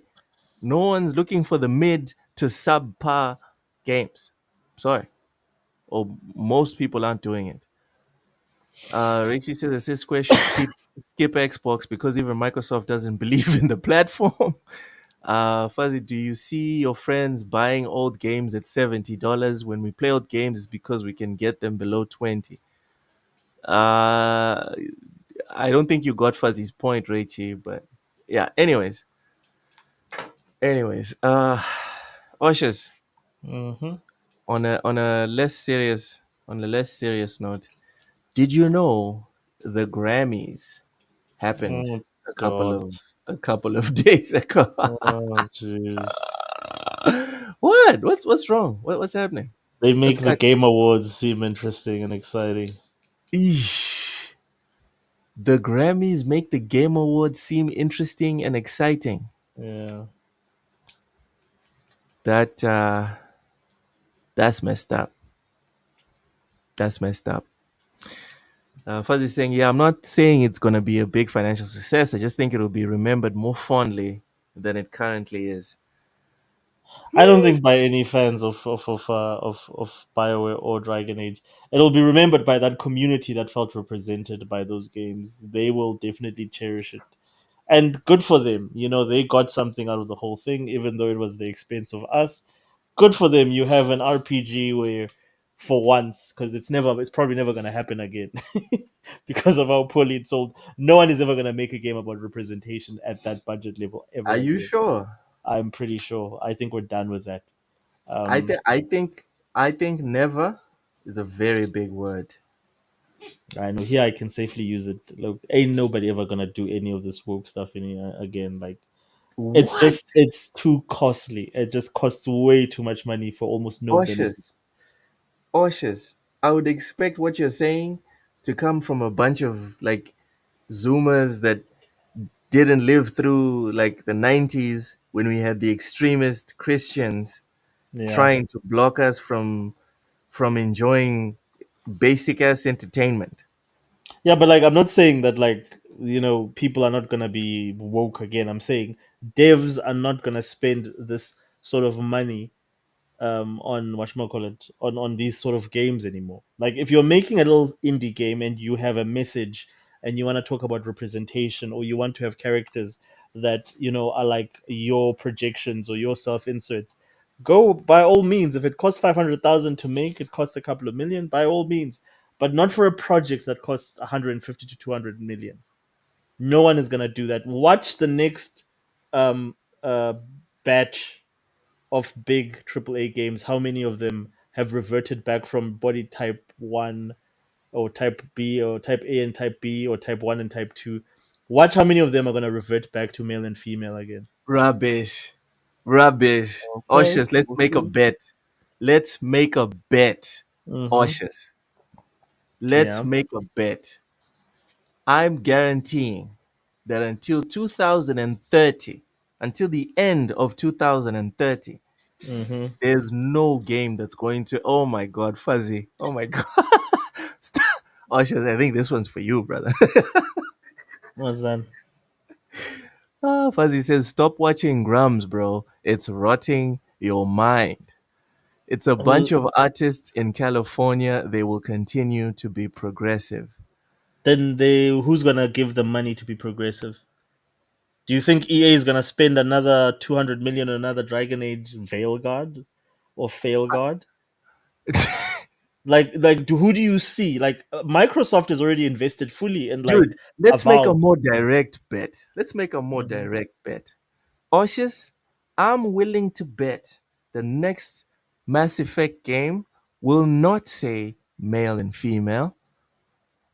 Let's do this right now. Put your money where your mouth is at. Let's go. A Like, thousand but man, rand. like 2030 is a long time because that's when that game is coming out. Like, can we take a much more shorter bit? Dorian Gray is spot on. I completely agree. Like Oh, come Grams on. is a No, no, grifter no. from Dorian like Gray? a year No. ago. Like Listen. these ideas and Indoctrination. opinions existed before him. So Oshus. like this whole thinking, Oshus. yes, what's up? Take a breath. Take a breath. You can defend your buddy Grams after. No, but This like, thing why am I defending him? Like, I'm you are saying he's a saying grifter. Like, you saying you agree with Dorian Gray, who's saying I'm not paying for indoctrination. I'm just trying to point out that everyone is trying to quote unquote indoctrinate other people because but everyone you has an can't. idea. Everyone has an idea. Even Miyazaki in Dark Souls, he has an idea and he's trying to get people to see his vision, agree with him, and move in that direction So, Loke, can just I ask you a because question? just because a lot of people agree with him doesn't mean it's not quote unquote indoctrination. Welcome in, Voidlock. Go Let me ask ahead. you a question, Loke. How easy is it to indoctrinate a grown man like you? It's Can I difficult. make you change your beliefs through media? It's possible, yes. No, like no, not within not within reason. Look, I can't make you change your beliefs about how you feel about intrinsic things that you grew up with, like experiences. If you're still younger and you're still malleable and you're still forming your personality and your idea, then it's easy for me to sort of like win you over through. Again, it has to be done in a seductive way. These people are as subtle as a hammer in a freaking coffee or not a coffee shop, in a porcelain shop. They do not know how or the art of being able to say, you know Did what, you say I these am going to people? trick you into liking things that you wouldn't necessarily. They horrible at it. All right. Voidlock is telling me not to make that bet. I want to make that bet. Ushers, But it's pick too a long. We game. can make the bet. Ushers, Like, pick a game. okay. Since you're saying you want something close, right? Pick a game. Pick an RPG. Nothing Does it- from Microsoft. Microsoft That's is lost. whatever. Like Pick an RPG. I'm from which telling you. studio? I'm telling you. Body Type 1, Body Type 2 Okay, I'll make has a bet with come you. to stay. Um, the next RPG that's made by Ubisoft or EA will have male or female.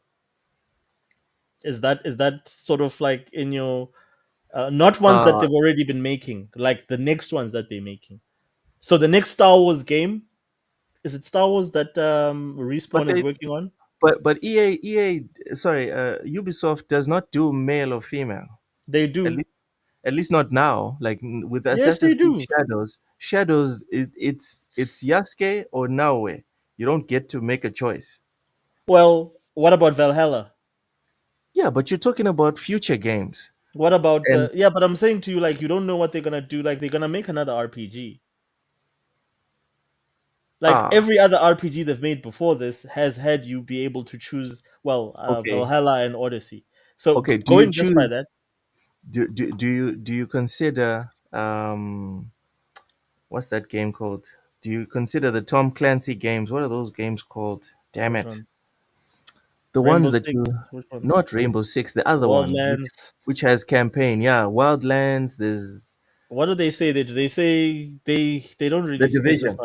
The division. The Do division. they say is there a selection of?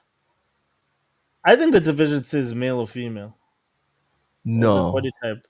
I think it's body type, bro. I can't remember. But Yeah. okay, Next, future games. next But I'm all right. saying Yeah. those two studios, because they have a huge output, or they've got a how can I say, they make a lot of games where you have to make that option, more than most other studios. So I will say, outside that, I'll even go as further as saying the next Elden Ring, when Elden Ring 2 comes out, it will not say body type 1 or 2, it will say male or female. What?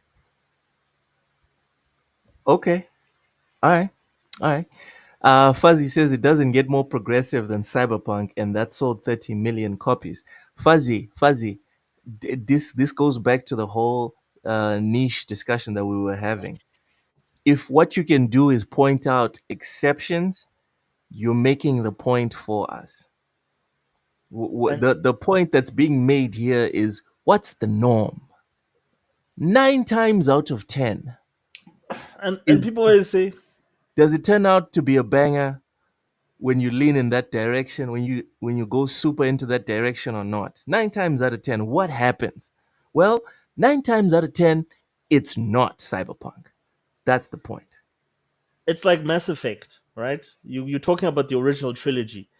Nobody, like, some of my favorite characters in the original trilogy were aliens, were gay, were lesbians. Like, I liked Trainer, I liked Cortez. Cortez became one of my favorite characters in Mass Effect 3.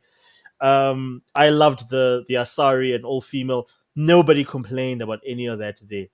Having progressive themes and making a progressive game is not the same thing, right? Like, it's one thing when a bunch of us have like a whole bunch of, like, we like different things, and we all like Dungeons and Dragons. We've played campaigns on Dungeons and Dragons, and we say, hey, you know what? We are now in a position to make a game. Let's infuse, like, all our experiences from Dungeons and Dragons into that game. That's very different from a bunch of activists who say, you know what? I don't see myself enough in TV shows. I want to be in The Witcher. I want to be in what's another, in Game of Thrones. I want to be in all these shows that the fantasy takes place in Europe, but I want to be Lord of the represented. Rings. Lord of the Lord of the Rings, Rings. yes. Where are the Black Elves in Lord of the Rings? It's those people that ruin everything, because the first Ah, question I have for them, and and Luke knows I'm very passionate about this. First yeah. question I have about them is like, how many African stories have you actually looked into where these stories are naturally being told and they're about people that look like you? And it's like, well, yeah, no, but nobody knows about those. I'm like, well, then seek them out if you care Make that much them about know. representation. The problem is Make them you just know. want to be in all the cool shit that other people built, and then you want to muscle them out of their cool shit. A whole bunch of, like, people from that group supported that thing and made it as big as it is. I'm not saying they shouldn't write characters for you in those things. I'm saying when they do write them, don't just have random black people chilling in Europe or in a European setting without explaining how they got there. It's the same thing when you make an example about Wakanda and say, okay, cool. So what if you had a bunch of random white people in Wakanda? Maybe the prince or one of the princes is white. How would that make sense without explaining it? They just happen to be there because white people can automatically just come out of Africa. All Like right, all it right. doesn't I make need to rail sense. you. I need to rein you in. Fuzzy says the Mass Effect trilogy has way more progressive ideals than Veilguard. It was just well written. These games have always been progressive. 1,000,000% yes, Fuzzy. And for me, when this whole thing started, while people were pointing out about all these inconsistencies, like what Oshus was talking about race and whatever, dude, if you write it well, people won't even notice. They won't even notice because they'll be too busy being entertained. But if you make shit, if you don't write it well, all people are going to see are mistakes. That's all they're going to see. Dorian Gray, my point is it's fake performative bull. Corporations do not give a crap about you, and fake ham fisted representation is garbage. Don't pander to me. People act like just because it's called diversity, it's legit, authentic, and real. Not it's fake. Pandering isn't progressive. It's senpai notice me syndrome. Okay. All Me, right. me and Dorian Gray today are like on 100% the same page. Like Listen, you got lucky, Oshus. You got lucky. Everyone else was trashing you. that's fine. For once, someone else that was in the chat agrees with you. Miracles happen. Yeah. Anyways, let's get into the next topic. This year's Grammy winner for Best Video Game Soundtrack has been announced. Oh. Spider-Man 2, Star Wars Outlaws, and God of War Ragnarok Valhalla couldn't win it this year. So during the award ceremony last night, it was announced that excuse me, this year's Grammy for Best Score Soundtrack for Video Games and Other Interactive Media went to Winifred Phillips' score for Wizardry, Proving Grounds of the Mad Overlord. Oshus, The what now? Huh? Phillips has been composing the music for video games for 2 decades now, with her previous works including the scores of God of War, Little Big Planet 2 and 3, Big Adventure, and Assassin's Creed 3 Liberation.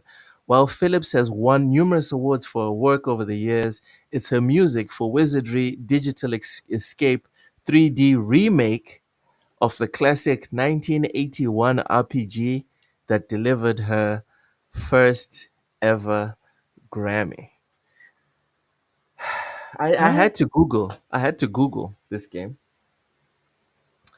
and you read that right, everyone. It's a remake of a game from 1981 called Wizardry, Where Proving is it? Grounds, Proving Grounds of the Mad Overlord. You can find it on your storefronts and all that other good stuff. But it looks like a piss poor remake, in my opinion. Proving Grounds. Are you googling it right now? I've never heard of this game. Yeah, What's it called? Wizardry. Like Wizardry sounds familiar, but it sounds old. it's Wizardry, Proving Grounds of the Mad Overlord. Fuzzy says the only interesting part of the Grammys was the entire crowd calling Drake a pedo. LOL. I didn't see that. He went to the Grammys then. Well, I don't think so. Fuzzy. Oh, Did he? Wizardry.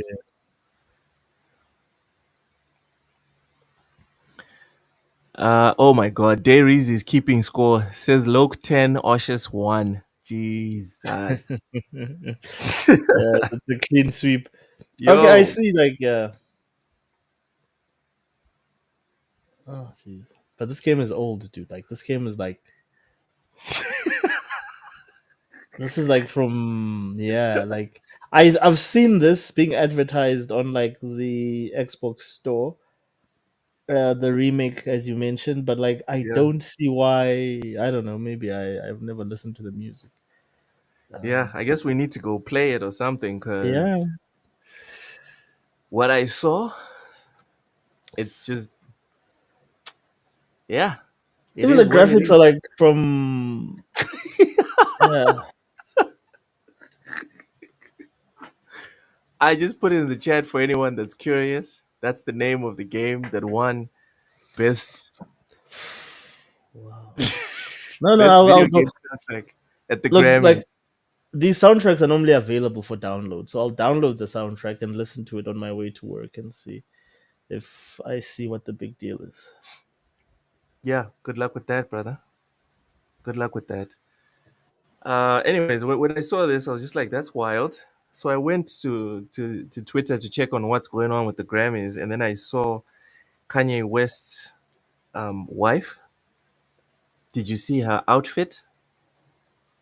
Where, like, you have to Go wear an outfit. go to yeah, exactly, exactly. Yeah. When I saw that outfit, I was like, "Wow, all right, that's uh, that's what we're doing now. Mm, That's definitely what we're doing now." yeah. It was very interesting. Anyways, again, for me, this is just more proof that this whole thing about making awards for video games, we need to get it under control. We need to figure out a way of bringing credibility to award systems that that involve video games, because what's being done right now is just, it's not good enough, whether it's the Grammys, whether it's the Keeleys, whether it's even the real game awards by the side scrollers. Did you see what happened with the side scrollers? Did you see that? No, I wouldn't watch that. I used to like Stuttering Craig back in the day, but when he got into this whole thing, not my thing. I'm not into that. Into which whole thing? The whole culture wars thing. I don't understand. What's the problem with getting into the whole culture wars thing? It's over, man. I'm tired of it. Like, it's boring to me now. It's no longer fun. I don't have fun. Um, there's just no sort of sense of urgency anymore. It's sorted. Like, the problem has been solved, so we can move on. Like, they can stop making so much money off hating everything. It is kind of annoying now. Like, everything like that's not aligned to their likes is woke. Like, to me, that's not.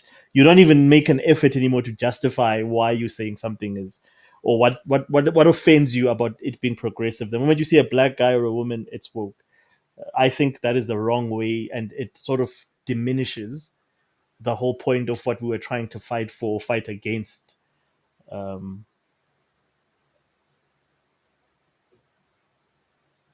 I don't know if that makes sense.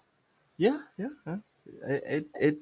It kind of makes sense, but I don't 1000% agree with you, Hmm. because um the culture produces whatever it is that's being discussed or made. And I'm going to use Kojima's games, right? Hmm. Those games are like representative of the military industrial complex.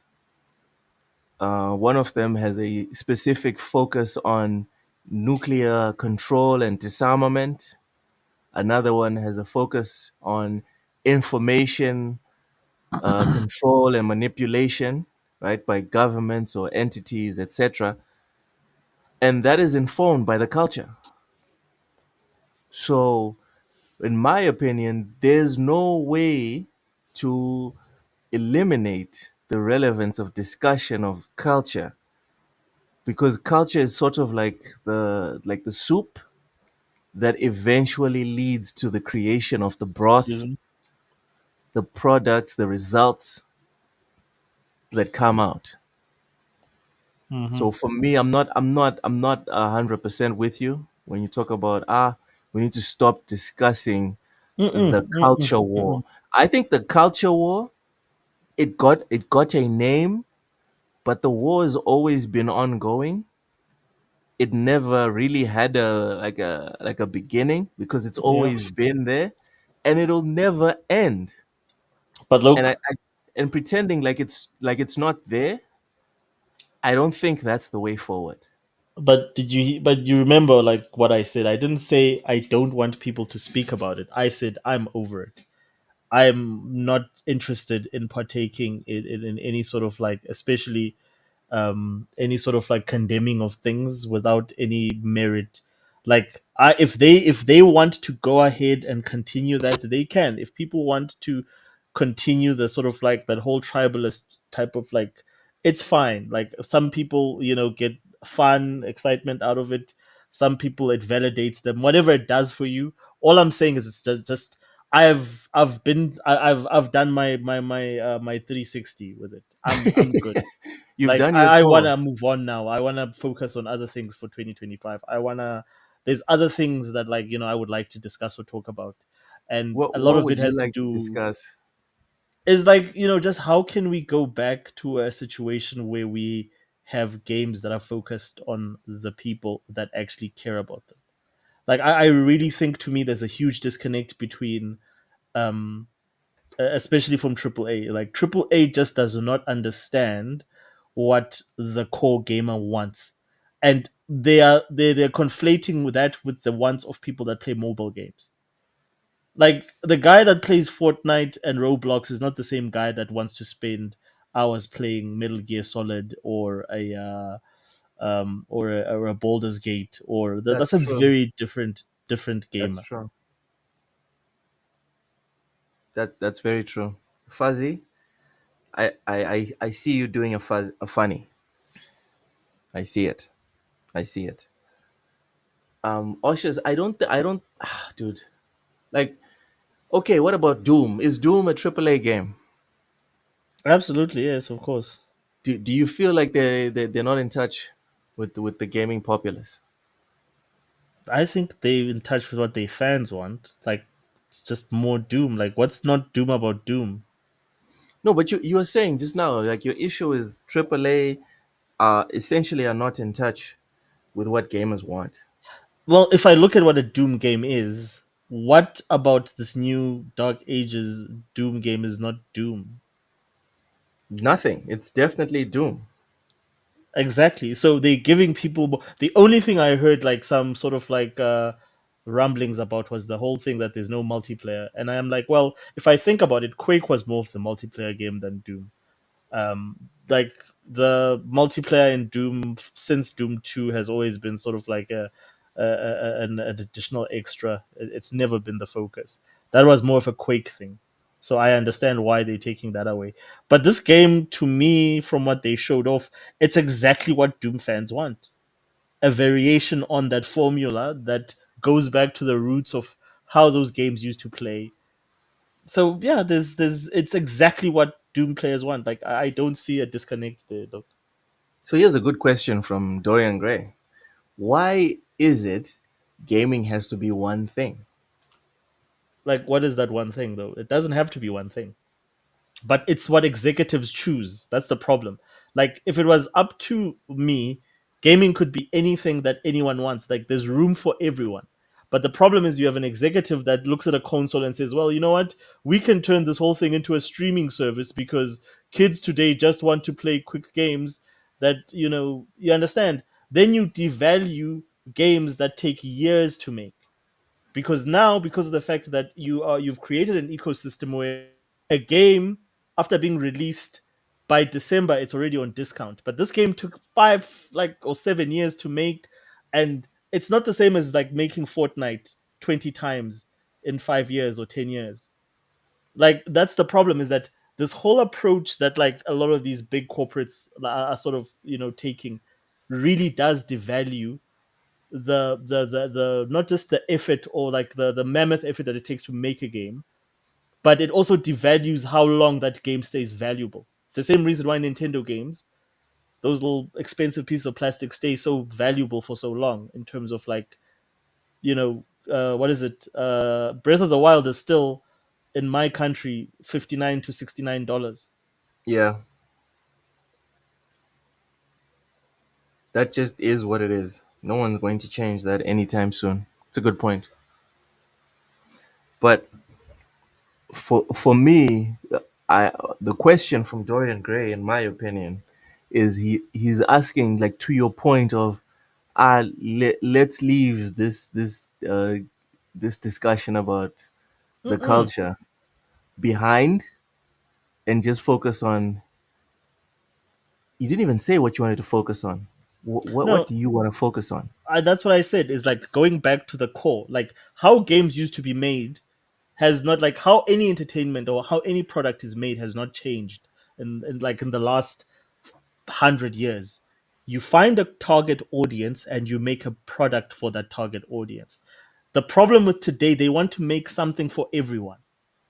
Like you cannot make a game like the Fortnites and these games that come along that everyone wants to play or is excited. Those come. That's like one in every thousand. You don't get that. Traditionally, if you want your game to be successful, you say, "Who's my target demographic?" Oh, it's these guys. What do these guys like? Oh, they like this stuff. Okay, cool. So let's build a game around these things, and we have a market of about this amount, and we've seen them buy the previous products that are very similar to this. It's as simple as that. You just do your research based on your demographics of who you're servicing. That's what I think gaming needs to go back to. If people want to go forward and have console wars and sorry, culture wars and all that, I'm not condemning that. I'm just saying it's not for me anymore. I'm good. I'm done with that. That's why I won't watch, like, for instance, those what is it, those what is it called, the fan game awards or whatever. What's the point? Like, this is The real Game Awards. That's what he uh, called it. I don't know. So Like, I'm not into any of that culture war stuff anymore. I'm good. Like, I've seen the results. Where I think we're at the tail end of that whole thing, and people are just gonna go back to making, I hope, common sense decisions. okay, so your logic is common sense decisions were not being made before the gaming community sort of forced the common the common sense decisions to come back, and your theory, right, or your outlook is people are going to magically continue to make the common sense decisions. Yes. It's not magically when you've lost billions as an industry because of the fact, and there's layoffs in record numbers like we've never seen before. That's not imaginary, Luke. That's not made up. It's exactly those games, all those woke games, the majority of those woke games lost money. Who is insane enough? Look at Tons. Ubisoft. Ubisoft is like at the brink of, and it's not the only reason why Ubisoft is suffering, but they didn't help by doing this. All they had to do was as simple as, we're making an Assassin's Creed game that takes place in Japan.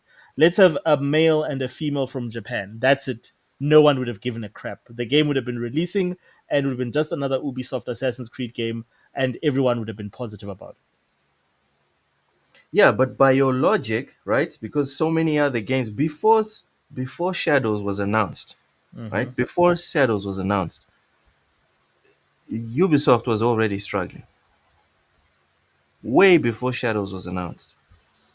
But not for the So same reasons. But yes, that's not true. the point. The point is they were already struggling.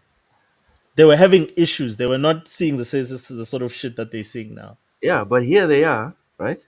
Doing this thing that you think is bad. So, to your point, brother, you want to know who is going to continue doing this and losing money? Exhibit A. But then it's their money to lose. Like, I'm not invested in there. Again, the nice thing about being on PC, the nice thing about gaming, the nice thing about just being in a free country, in a free world, is that you can decide what to support, where you put your dollar.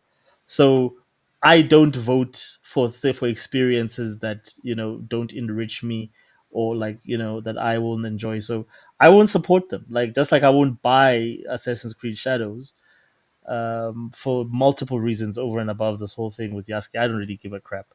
But, like, I'm just tired of the bloat in Ubisoft games. That's my problem, is that I can never finish them because there's just too much busy work that I don't care about. So I'm not saying that they're better off or worse off or whatever. I'm not proposing a solution.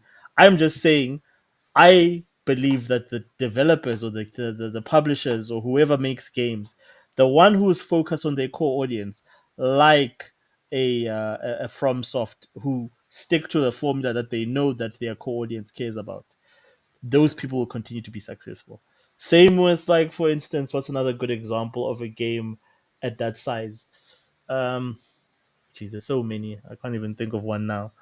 But All there's a right. lot of games that have like good budgets. The Resident Evil games, for instance, are another good example of that. Yeah. Tekken games have been for the longest time sort of in line with that. There's a lot of franchises, and funny enough, a lot of them are from the East that have stuck to what their fans want. This Western phenomenon on trying to make your franchise for everyone is BS, and it does not work. It will kill your franchise. You might get a spike once or twice, but it will kill your franchise in the long run. Uh, Fair points, and I agree with you, Oshis. And I think Fuzzy's comment here actually leads into my point of view. Fuzzy said gaming is fucked. If they can't get the younger audience off Fortnite and TikTok, they can't grow a fan base if they only target the same people every time. You brought up From Software, Oshis. I would like to bring up uh, RGG, the guys that make Yakuza, the Yakuza games. Those guys, they don't try to make all the money in the world. Their scope is not gigantic. They make games that if they sell 2, 3, 4 million copies, it's a huge success. Mm-hmm. And their engine has like barely improved since back in the day. They've polished the crap out of it, right? But they've really invested in making new stories and fixing up little details and environments and whatever. Because if you played the old Yakuza games and then you go and play Judgment, for example, Mm-hmm. bro, it's the same engine, but it's like a completely different game. Even if you've played all the Yakuza games. And I feel like Fuzzy is wrong here by saying that they can't grow that they're screwed if they can't grow a fan base. I think FromSoft and the guys at RGG and all these other devs that know what they're doing, right? And they make some money. These are the people that will inherit the gaming industry. Mm-hmm. The people that want to make billions off of games when they launch and maintain like amazing numbers of players and like crazy levels of player retention and all this other stuff, those people are on their way out of gaming, whether they know it or not. They're out, or they're going to be out, because if you want everything, you might actually achieve everything with one game, but your next game better be the same level of success. Armored Core didn't pass 10 million sales, but the scope of that game was to the point that they made bucket loads of cash. It was an unbridled success. Mm-hmm. Because it But didn't cost because, a fortune to make, wasn't it? exactly, the scope was not unrealistic.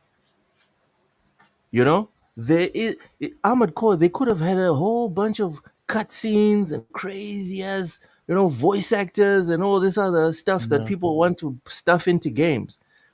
But Armored Core, again, just like what we said earlier, Oshus, they they made the main thing, and they focused Yeah. on that. They were like, what's the main thing that people come to Armored Core for? Mm-hmm. It's not for the campaign. I'm sorry. It's not for the campaign.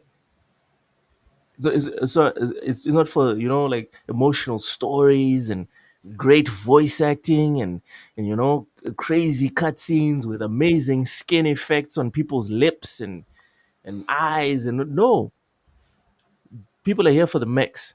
That's what people are here for. They made that the Yeah. main thing, and then everything else, they barely put in like one or two voice notes here, a couple of cutscenes. There you go, Bob's your uncle, and everyone was happy than a mother. So my view on it is like scope needs to come down. Yeah, Scope needs to agreed. be more focused. You look at Animal Planet, the amount of sales that Animal Planet makes, Oshas, Uh-huh. there aren't a crazy amount of cutscenes in Animal Planet.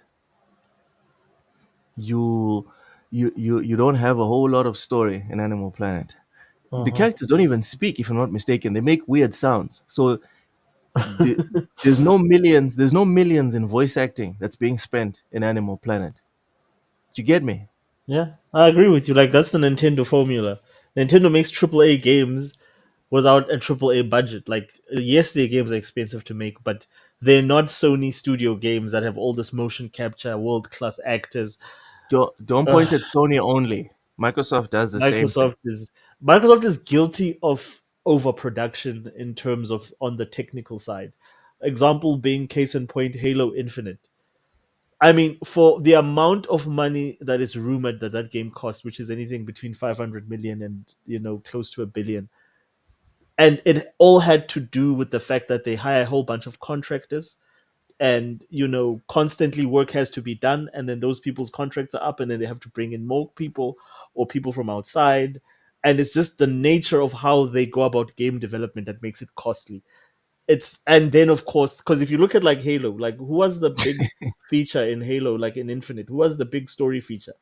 It was the same people from Halo 3. Like there was no sort of like superstar that they brought in like in Halo 5, where they brought in actual Hollywood actors and whatever. At this point, it's the whole thing was just the actual technical development and the marketing of the game. The marketing probably drove the cost up because they marketed the hell out of the game. However, in terms of the actual game development, it's the false starts, the false, like it's they start and then they have to restart again. These people leave and then they have to bring in other people, and then it's the same reason they can't use this engine of theirs that they developed for Halo is because a lot of the people who know the technical skills to maintain that engine left. They got rid of them. Yeah, apparently Microsoft's not good with contracts. Oh, jeez. There's I don't I've never worked there, so I don't know. But there's been some reporting around the fact that they leave people with very precarious contracts. So what happens is you'll have a lot of people that will hop on board because they need a paycheck, and then as soon as they find something more stable, they're out. Yeah.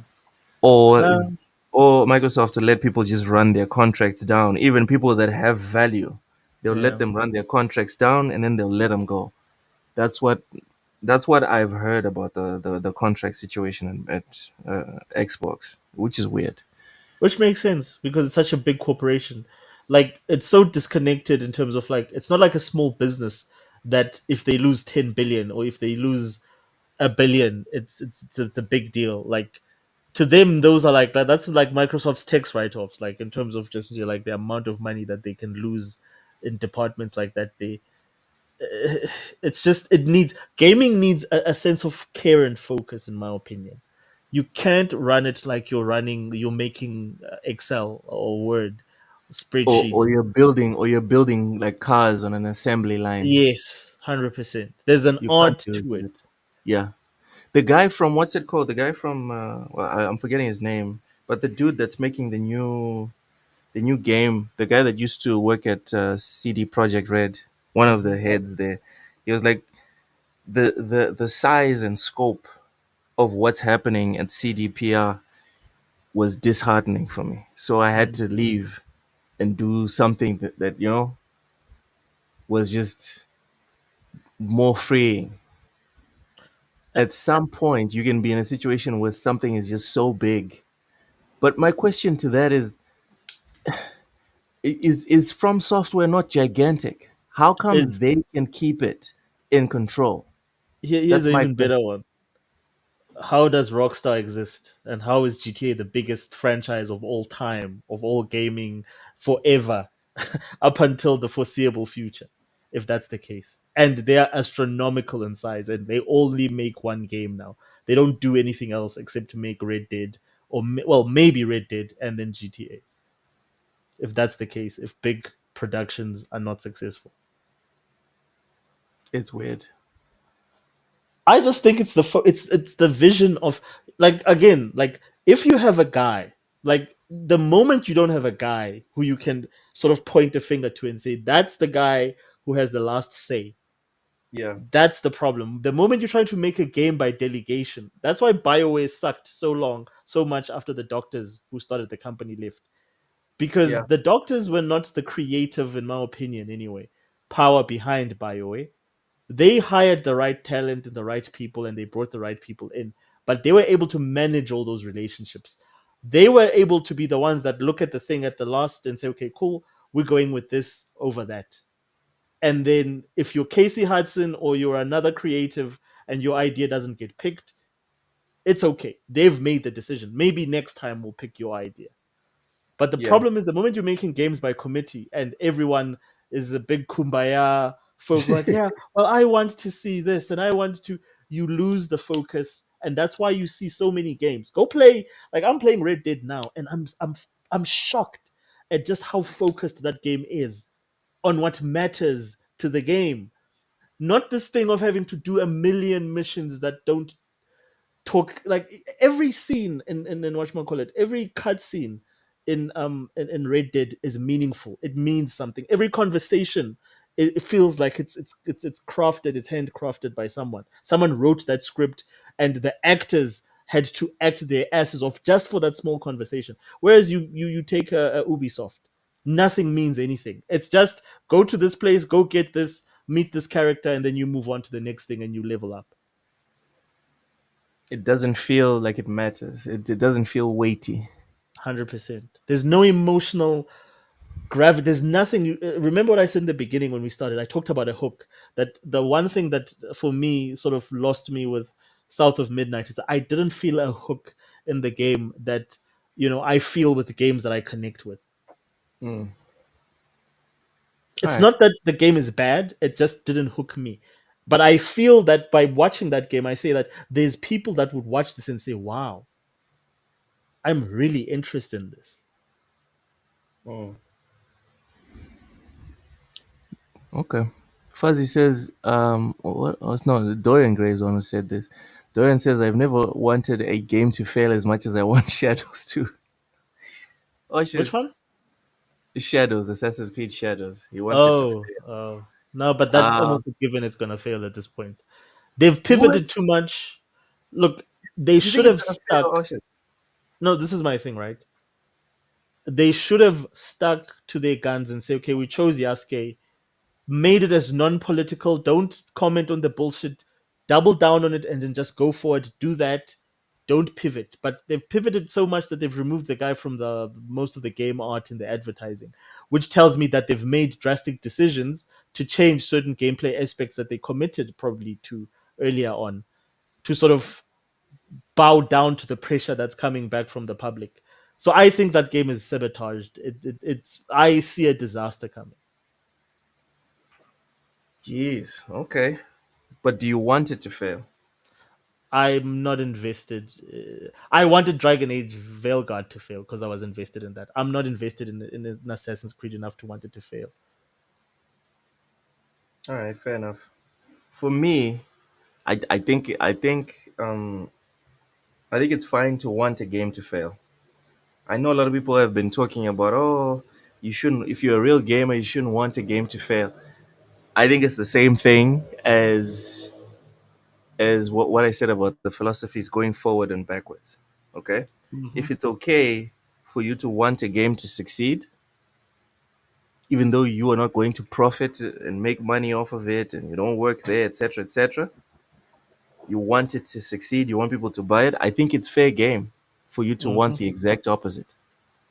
Absolutely. I think Like, that's fine. but for me, like, I don't see, like, I've never wanted FIFA to fail because I think it's stupid. Like, same with Madden. Like, I think most sports, you know how I I feel want about sports. ultimate team. I want people to wake up. I'm being honest, right? I Yeah. want one year, one random ass year. I want the people that play ultimate team on Madden and FIFA. I want everyone to wake up and be like, you know what? I'm done with this. Mm. And then just not engage.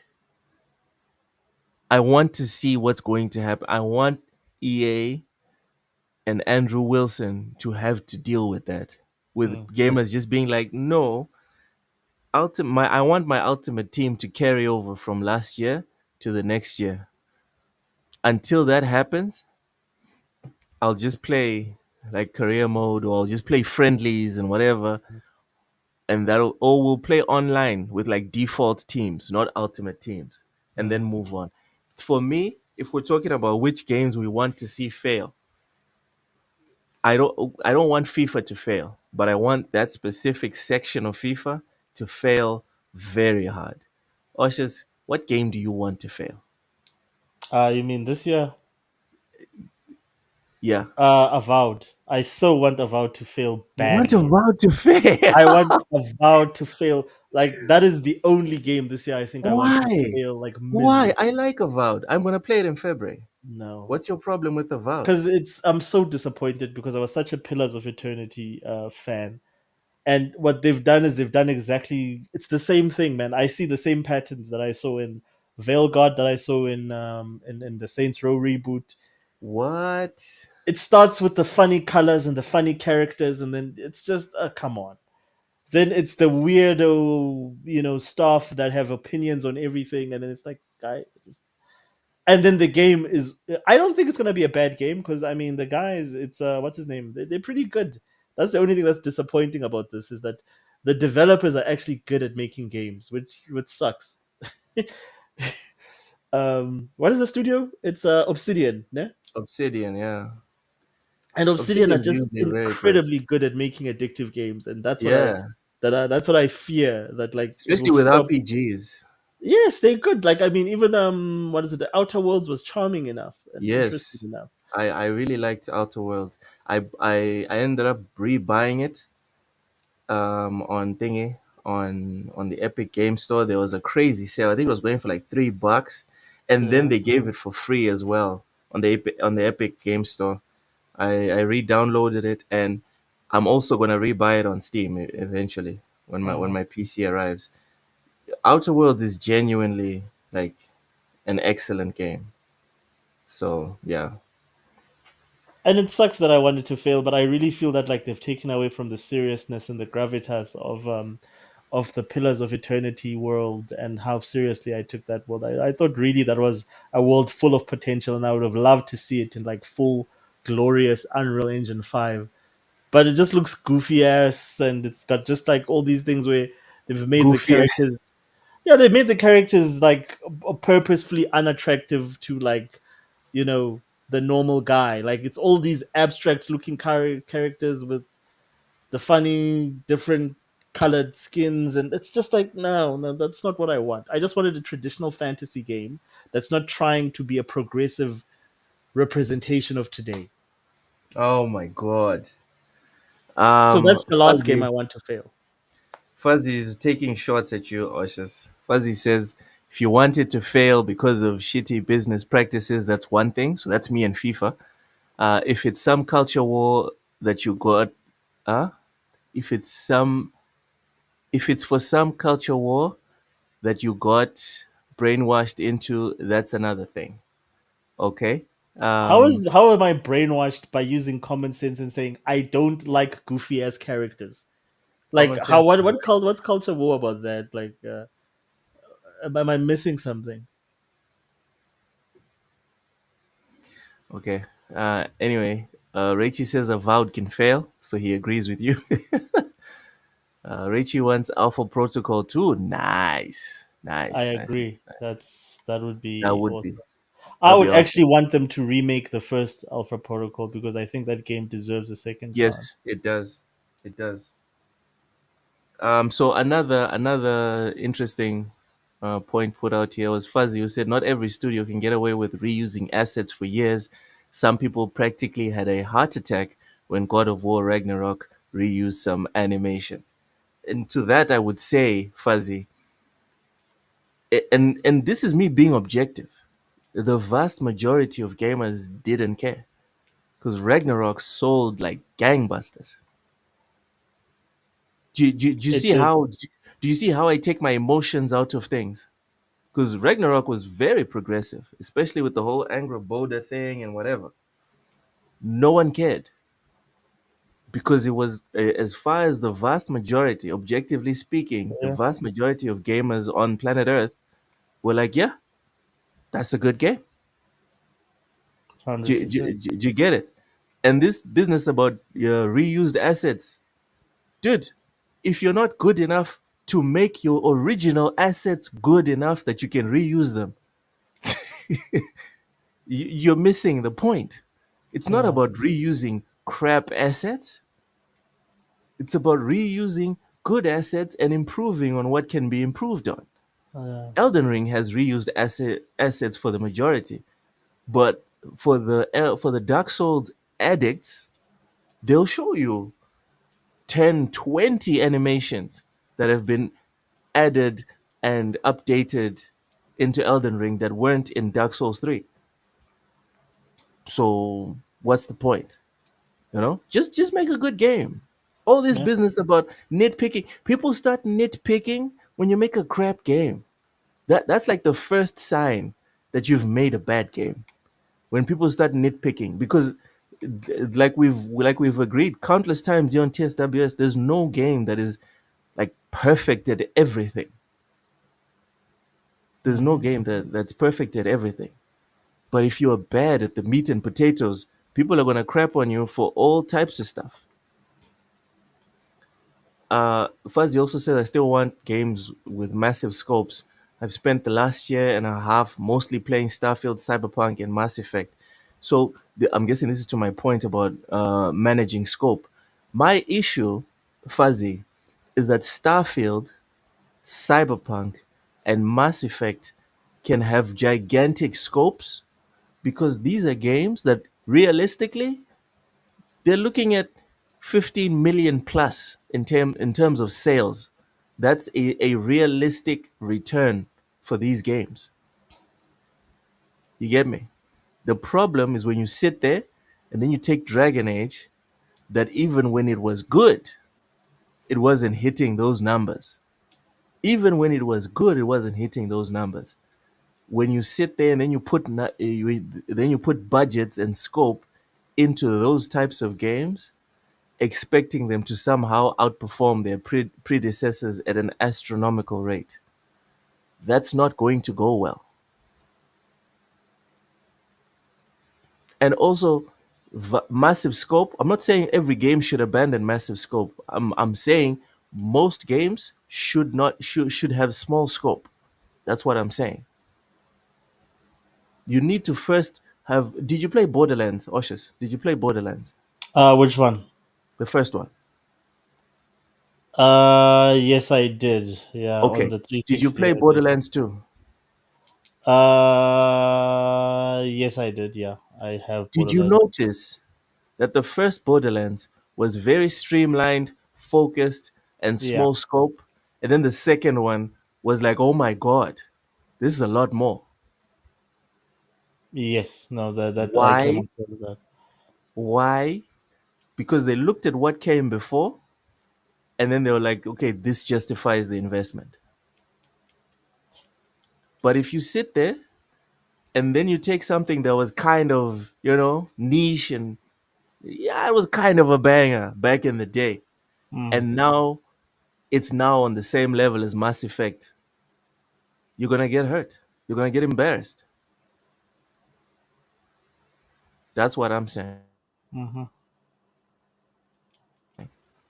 That's why Nier Automata is the greatest game of all time. I don't know about that. I don't know. Like 2B is great, but greatest game of all time? I don't know.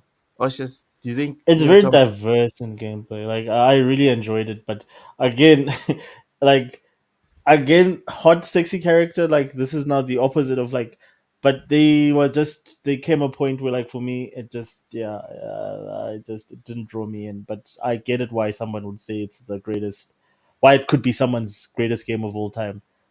It's got like even just diversity of gameplay. Like within the first hour, you've already played three different games in one. You've played a flight, like a flight, like shooting game. You've played Yeah, an yeah. action game. You've played a combat type of like a RPG combat game. So it really is something unique. It's really different, and it deserves all the praise it gets. So if someone says it is, I believe them. I see where they're coming from with that. Yeah, and like I beat it twice, and then Oh I found wow, out you have to beat it like five times with the same save and a whole bunch jeez. of other stuff. And I was like, ah, you know what? I like it, right? 2B's awesome and all that, but yeah, I'm gonna go play something else. No, exactly. Like I felt like that early on. Like I'm enjoying this, but it's sort of like it's starting to feel like a lot of work. Yeah, yeah. So did you even finish it? Did you finish it? No, no. Oh my god. Fuzzy says now the internet complains about Ragnarok all the time since they work with Sweet Baby Inc. It's a horrible woke game now, apparently. So again, Fuzzy, again, going back to my original point when I was talking about Football Manager, we're here having a discussion about objective truths, right?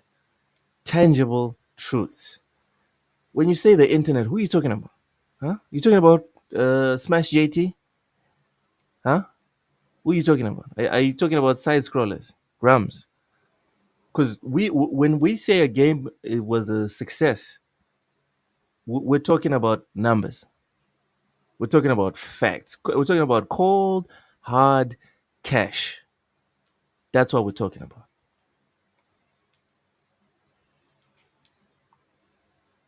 Dorian Gray complains about Sweet Baby because of Alec Holoka, who was falsely accused and committed suicide, and his sister sided with the accuser and took the blood money and started a consult.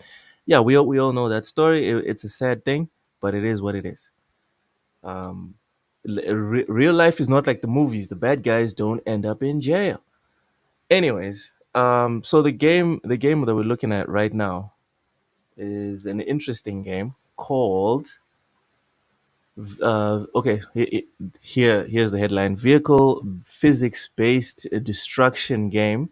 Instruments of Destruction is coming to PS5, Xbox on March 27th.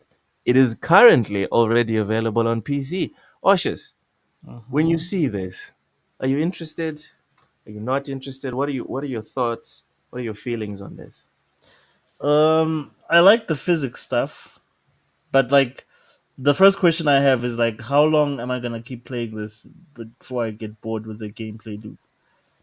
Um, but the physics stuff is cool, man. Like if there's a real meaningful, I which I doubt because most of these games are like prototypes. But if there's a real meaningful sort of like game with a I was gonna say story, but yeah, I don't think there is. I don't think But there's if a there's, story there, but I can see this being fun. But I can see this being fun for when you just want, like, maybe you just came back from work and you just want to distress. I can see this being a good time. okay. So you're not completely against the game.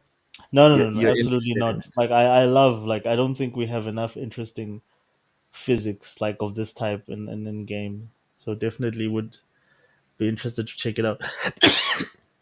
It's just that I just feel games like this can be so much, can last so long or much longer, and retain more players if they actually had a core that, like, that was meaningful. So I think this game's a good example to my point about purpose. Mm, Sorry, a purpose and scope. The main thing here is about making fun crafts that destroy things, and then they give you like a sandbox, and it's like go and destroy that, and then you achieve your objective. Correct? mhm, The way I see it is like this game was properly scoped for, in my opinion. Like whoever made this is probably going to make a ton of money. And when I say a ton of mm, money, this thing could sell 600,000 copies. Do you know what I mean? yeah. 400,000 copies. But if every single one of those copy is like 20 bucks, 30 bucks, and then the amount of money that was put in is way below what what's being received on the other end. Mhm, This is what you call smart game development. They were like, guys, we only have the money to do this. Maybe someone had an idea to add in like a campaign. Maybe someone wanted to make a story here. Someone wanted to make it like a career of someone that's sent in to do like demolish areas and stuff like that. But they didn't have enough money, and they were like, you know what? Let's cut that out. Let's not waste time on that. Let's focus on the main thing. This game is not going to sell 5 million copies, but it's great at the main thing that it's there for. Just like Balatro last I year, was about to say, yeah. one of the games from last year that was a banger. It doesn't have a super crazy amount of scope. But Oshus, do you think if Balatro was made by EA, do you think it would be as simple, straight to the point, and just fun as what it was? What it No, is? Sorry. it would have been like microtransaction heaven, where as you level up, you need to buy more cards and all sorts of weird things. So I agree with you absolutely that like this is how you need to sort of structure your games. Yeah. Yeah, it's that simple. No, again, like those are great examples. I think Balatro is a brilliant example of a game that made more money than it ever had any right to, simply by being a good game with a good core concept and addictive hook and no funny business. Yeah. Even, right? Even Astrobot. If Yeah, Astrobot I had a agree. small budget and it only sold people, the rumors that it sold like 1.5 or 2 million copies. If Astrobot had a small budget and then it sold 2 million, that game made a killing. Mm-hmm. PlayStation is happy than a mother with that game. Like the mistake that we've made is we want every game to be Elden Ring. We want every game to sell like Baldur's Gate 3. Do you get me? Which Mm-hmm. is unrealistic. And it's stuff that developers like the one on screen and even From Software have understood it's not sustainable. They could have sat there and said, you know what? Elden Ring, we sold like 25 million, 30 million. Armored Core, better sell the same thing. So let's figure out a way to invest crazy amounts of money into Armored Core so we can make the same amount of return that we got from Elden Ring. They could have done that dumb shit. They could have done it. But they said Yeah, no, let's rein that baby in. Focus it in. Obviously, right? But bring Armored Core into the new generation and not make it as like stiff as the previous Armored Cores, but we don't have to go crazy with this. Just keep the main thing, put all the money in there, but don't go crazy with the budget. And they're happy. that's Bob's your simple. uncle. Bob's your uncle. We need to start going back to just being realist, people. There aren't even enough gamers to buy all of these games. Even with proper scopes, there aren't even enough gamers to buy these games. Yep. We don't have enough hours in our lives to buy these games. Dorian Gray says, "You say life is not like movies, and sometimes the bad guys win. Okay, so if I refuse to support games associated with those bad guys, why is it I get shit from people like Fuzzy, like I'm just a hater?" Dorian Gray, it, people are allowed to disagree, brother. People are allowed to disagree. The same way you're allowed to sit there and give crap to the developers of Dragon Age: The Veilguard. Fuzzy and anyone else can come and give you crap about your take on that game. That's sort of like the social agreement that we all make when as soon as we walk into this. When Oshus shows up here every Monday, Oshus agrees, right? He signs a social contract. Obviously, there's not a paper, right? But it is implicitly implied, and he agrees to not only sharing his ideas, but Oshus agrees to people coming in the chat and saying, Oshus, you were crazy. Correct, Oshus? 100%, dude. it's part of like it's the curse of service. It's like what you do it for. It's part of that. Simple. So yeah, Dorian, sorry, man. It just is what it is, bro. If you don't want to get criticized, then you shouldn't open your mouth or type. Seems like a modern day rampage. Yeah, it does. It does, Dairies. That's a good reference. It does. Fuzzy says, didn't EA make It Takes Two? Yes, they did. And what's your point? Fuzzy said, you can support or not support whoever you want. I just don't think Sweet Baby Inc. has the power that people think they have. You know what? I agree with that. I don't think that Sweet Baby Inc. has the power that people think they have. But what I will say is that the movement at the time when Sweet Baby Inc. was like at the apex, the movement gave them not power but appeal to the point that these companies wanted to like appeal as much as they want as much as they can to be in the good graces, right, of of these consulting companies. Tai, check your Twitter DMs. It just the power is not like a direct power that they can just walk in and be like, oh, we're doing everything that we want here. That's not how the power works. The power is people start talking, and this goes back to Kim Belair's speech, right? The infamous speech that was shared last year in January when this whole thing popped off, where she said, "Go to your marketing team and just terrify them about what will happen if they don't do X, Y, and Z." We all saw that video. Yes, we all saw that. So we need to chill on saying, oh, they poor Sweet Baby. They were just chilling in the corner, and they didn't make any decisions. We need to chill on that one. We need to chill on that one. Dorian, absolutely. I'm a piece of crap because I refuse to support people who bullied a man to suicide. No, you're not. No, you're not a piece of crap, Dorian Gray. And don't let anyone tell you that. All right.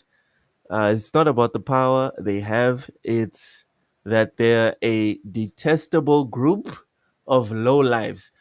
See, Dorian. See, you go from one extreme to the next, brother. What the hell? Get What the Taya hell? in here for real. Let's Let's what? no, he's What? on What? holiday. Must let him continue this what shall we call it, this conversation with Dorian and Fuzzy Dude. because he's got a lot to say about Because this I'm, particular subject. Yeah, because I'm I'm like, I'm with Fuzzy to a certain point, but when he says this, right? When he says this, detestable group of lowlifes, come on, bro. Come on. That's a bit much, Fuzzy. That's a bit much, in my opinion. I think you're exaggerating, bro. They're just people who have different points of view to the majority of gamers, right? And you see that reflected in how most of their projects have been like rejected.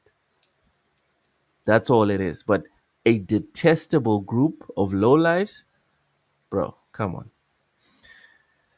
All right. So next, while Taya gets his stuff organized, next we've got Magical Gangster Third Person Action RPG. Wow, that's a mouthful. Magical Gangster is the game. Third person RPG. The Directorate Novitiate announced for PC. Oh my god, the game is called the Directorate Novitiate. Oshas, I feel like we're getting to the point where we're running out of names for games. What do you think? nah, like again, like who's that for? Like just keep it simple. Just name a game something that sounds cool. Like the Let's see like the some rule of gameplay. cool. The rule of cool will never fail you. All right, here's some gameplay. This looks kind of cool. Yeah, but they give it a cool name. Like Yeah, yeah, that name is rough. Oh, look who's here. it's All right. like Let me sort out the studio. Oshus, go ahead, continue. no, I was gonna say it's like Concord. The first problem with Concord was that stupid ass name. It should have been called what are they called? Free Gunners. Like it's the Ooh, simplest, straightforward name that's what they are. That's what they called in the game. Call the game Free Gunners. Immediately it sounds cooler than Concord. That's a plane or a jet from what like 5 decades ago, 10 decades ago. Like simple things like I don't understand how like these simple like just logical things are so lost on today's game designers because I think it's all this thing of like thinking that you're trying to meet you're some sort of an artist. No, you're first there to make entertainment, then the art sort of like becomes part of that, especially again at those budgets. are you telling them?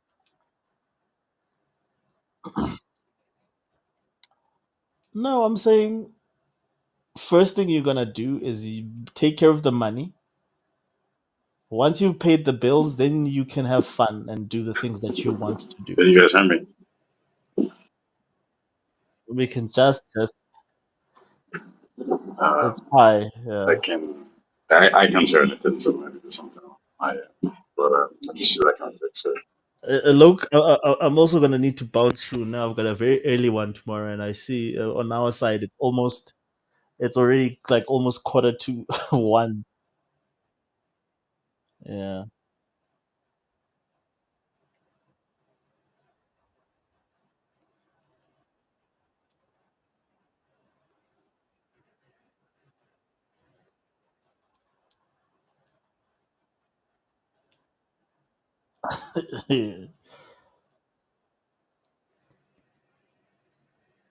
I think we lost him.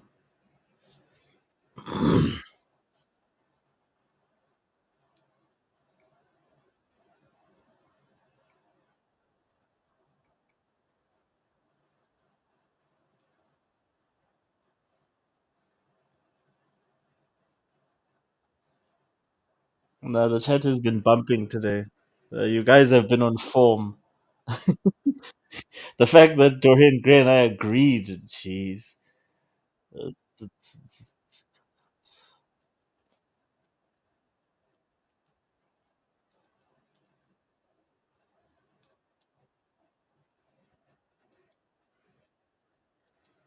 yeah. Who's making the game? Who's the devs?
Jeez.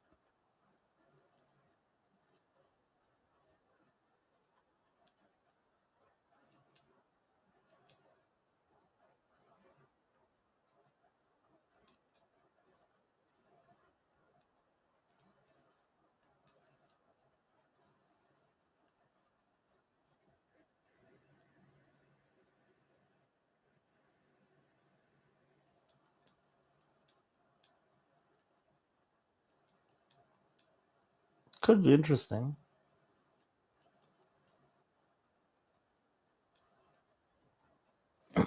Yeah, yeah.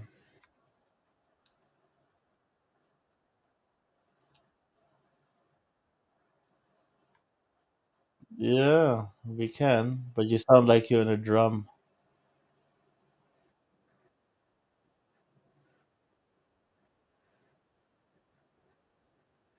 No, no, no, it's fine.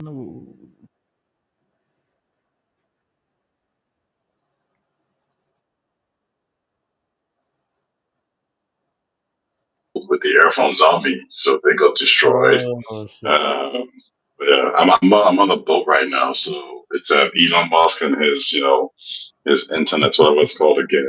As he's doing wonders, Gotta love this guy for his magical support for humanity because this is great. I mean, being on the cruise and being able to have access to internet, yeah, it's something.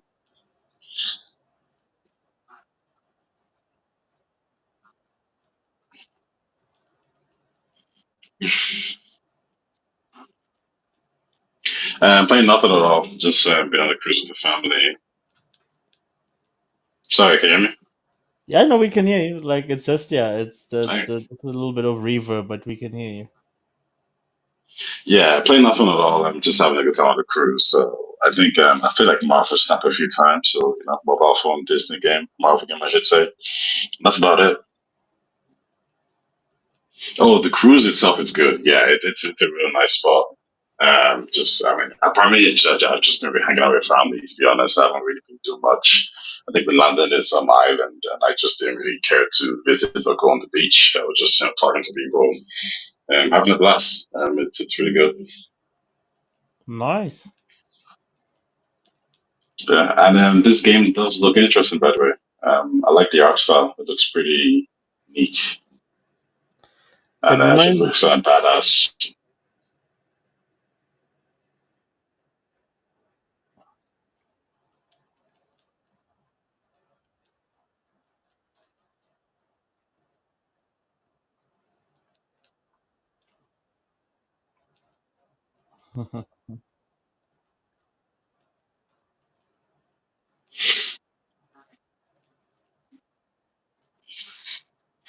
Yeah, a lot of it had to do with the old Doctor Disrespect then, right? And even to an extent, well, what happened with Dragon Age with Bioware. I'm talking to these guys, and they're championing the team for getting rid of Doctor Disrespect, and I'm asking them like, you guys have been laid off work before, and it hurt you. It hurt your families.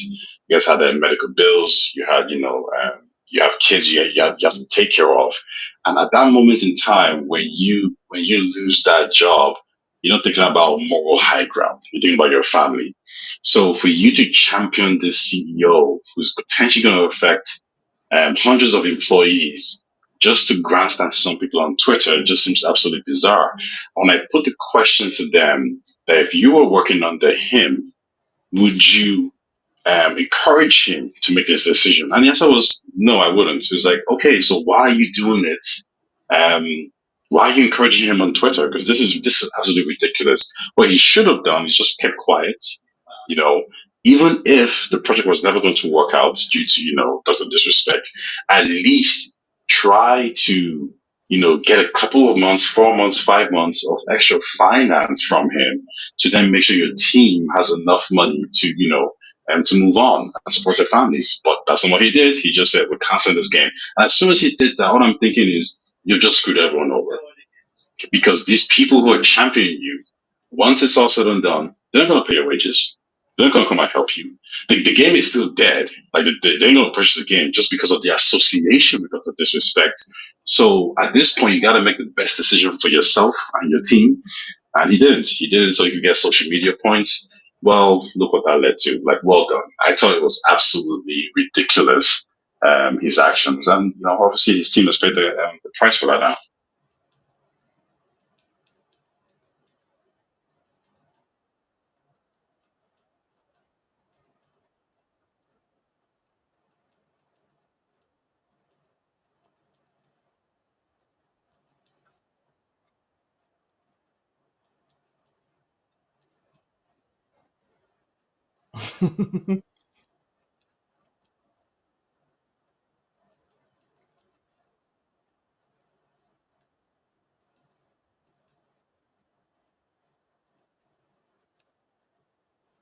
Oh, Alrighty, so I am on this platform as Oz the Wiz. I should have something up in the next day or two. I'm almost done.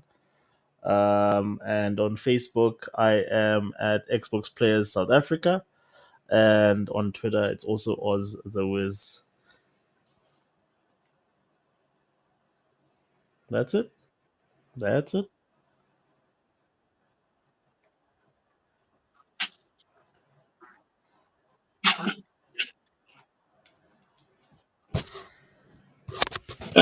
You can find me at Taye Talks, TayeTalks. When I get back to Dublin, I'll be posting some videos on Exodus from James Olsen's team, the new, you can call it the new Mass Effect or the spiritual successor to Mass Effect, whichever you want to call it. But yeah, I have a few low videos on that, so that'll be the main focus on the channel for at least 4 or 5 videos, and then we'll see. I might start to talk about all those other things. So yeah. That's how you can find me. TayeTalks. That's on Twitter. That's on YouTube.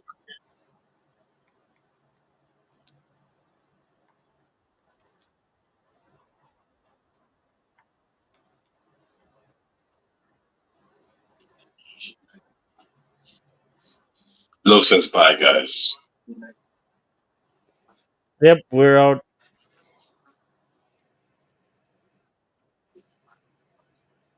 Bye, Charlie. Cheers, cheers, guys.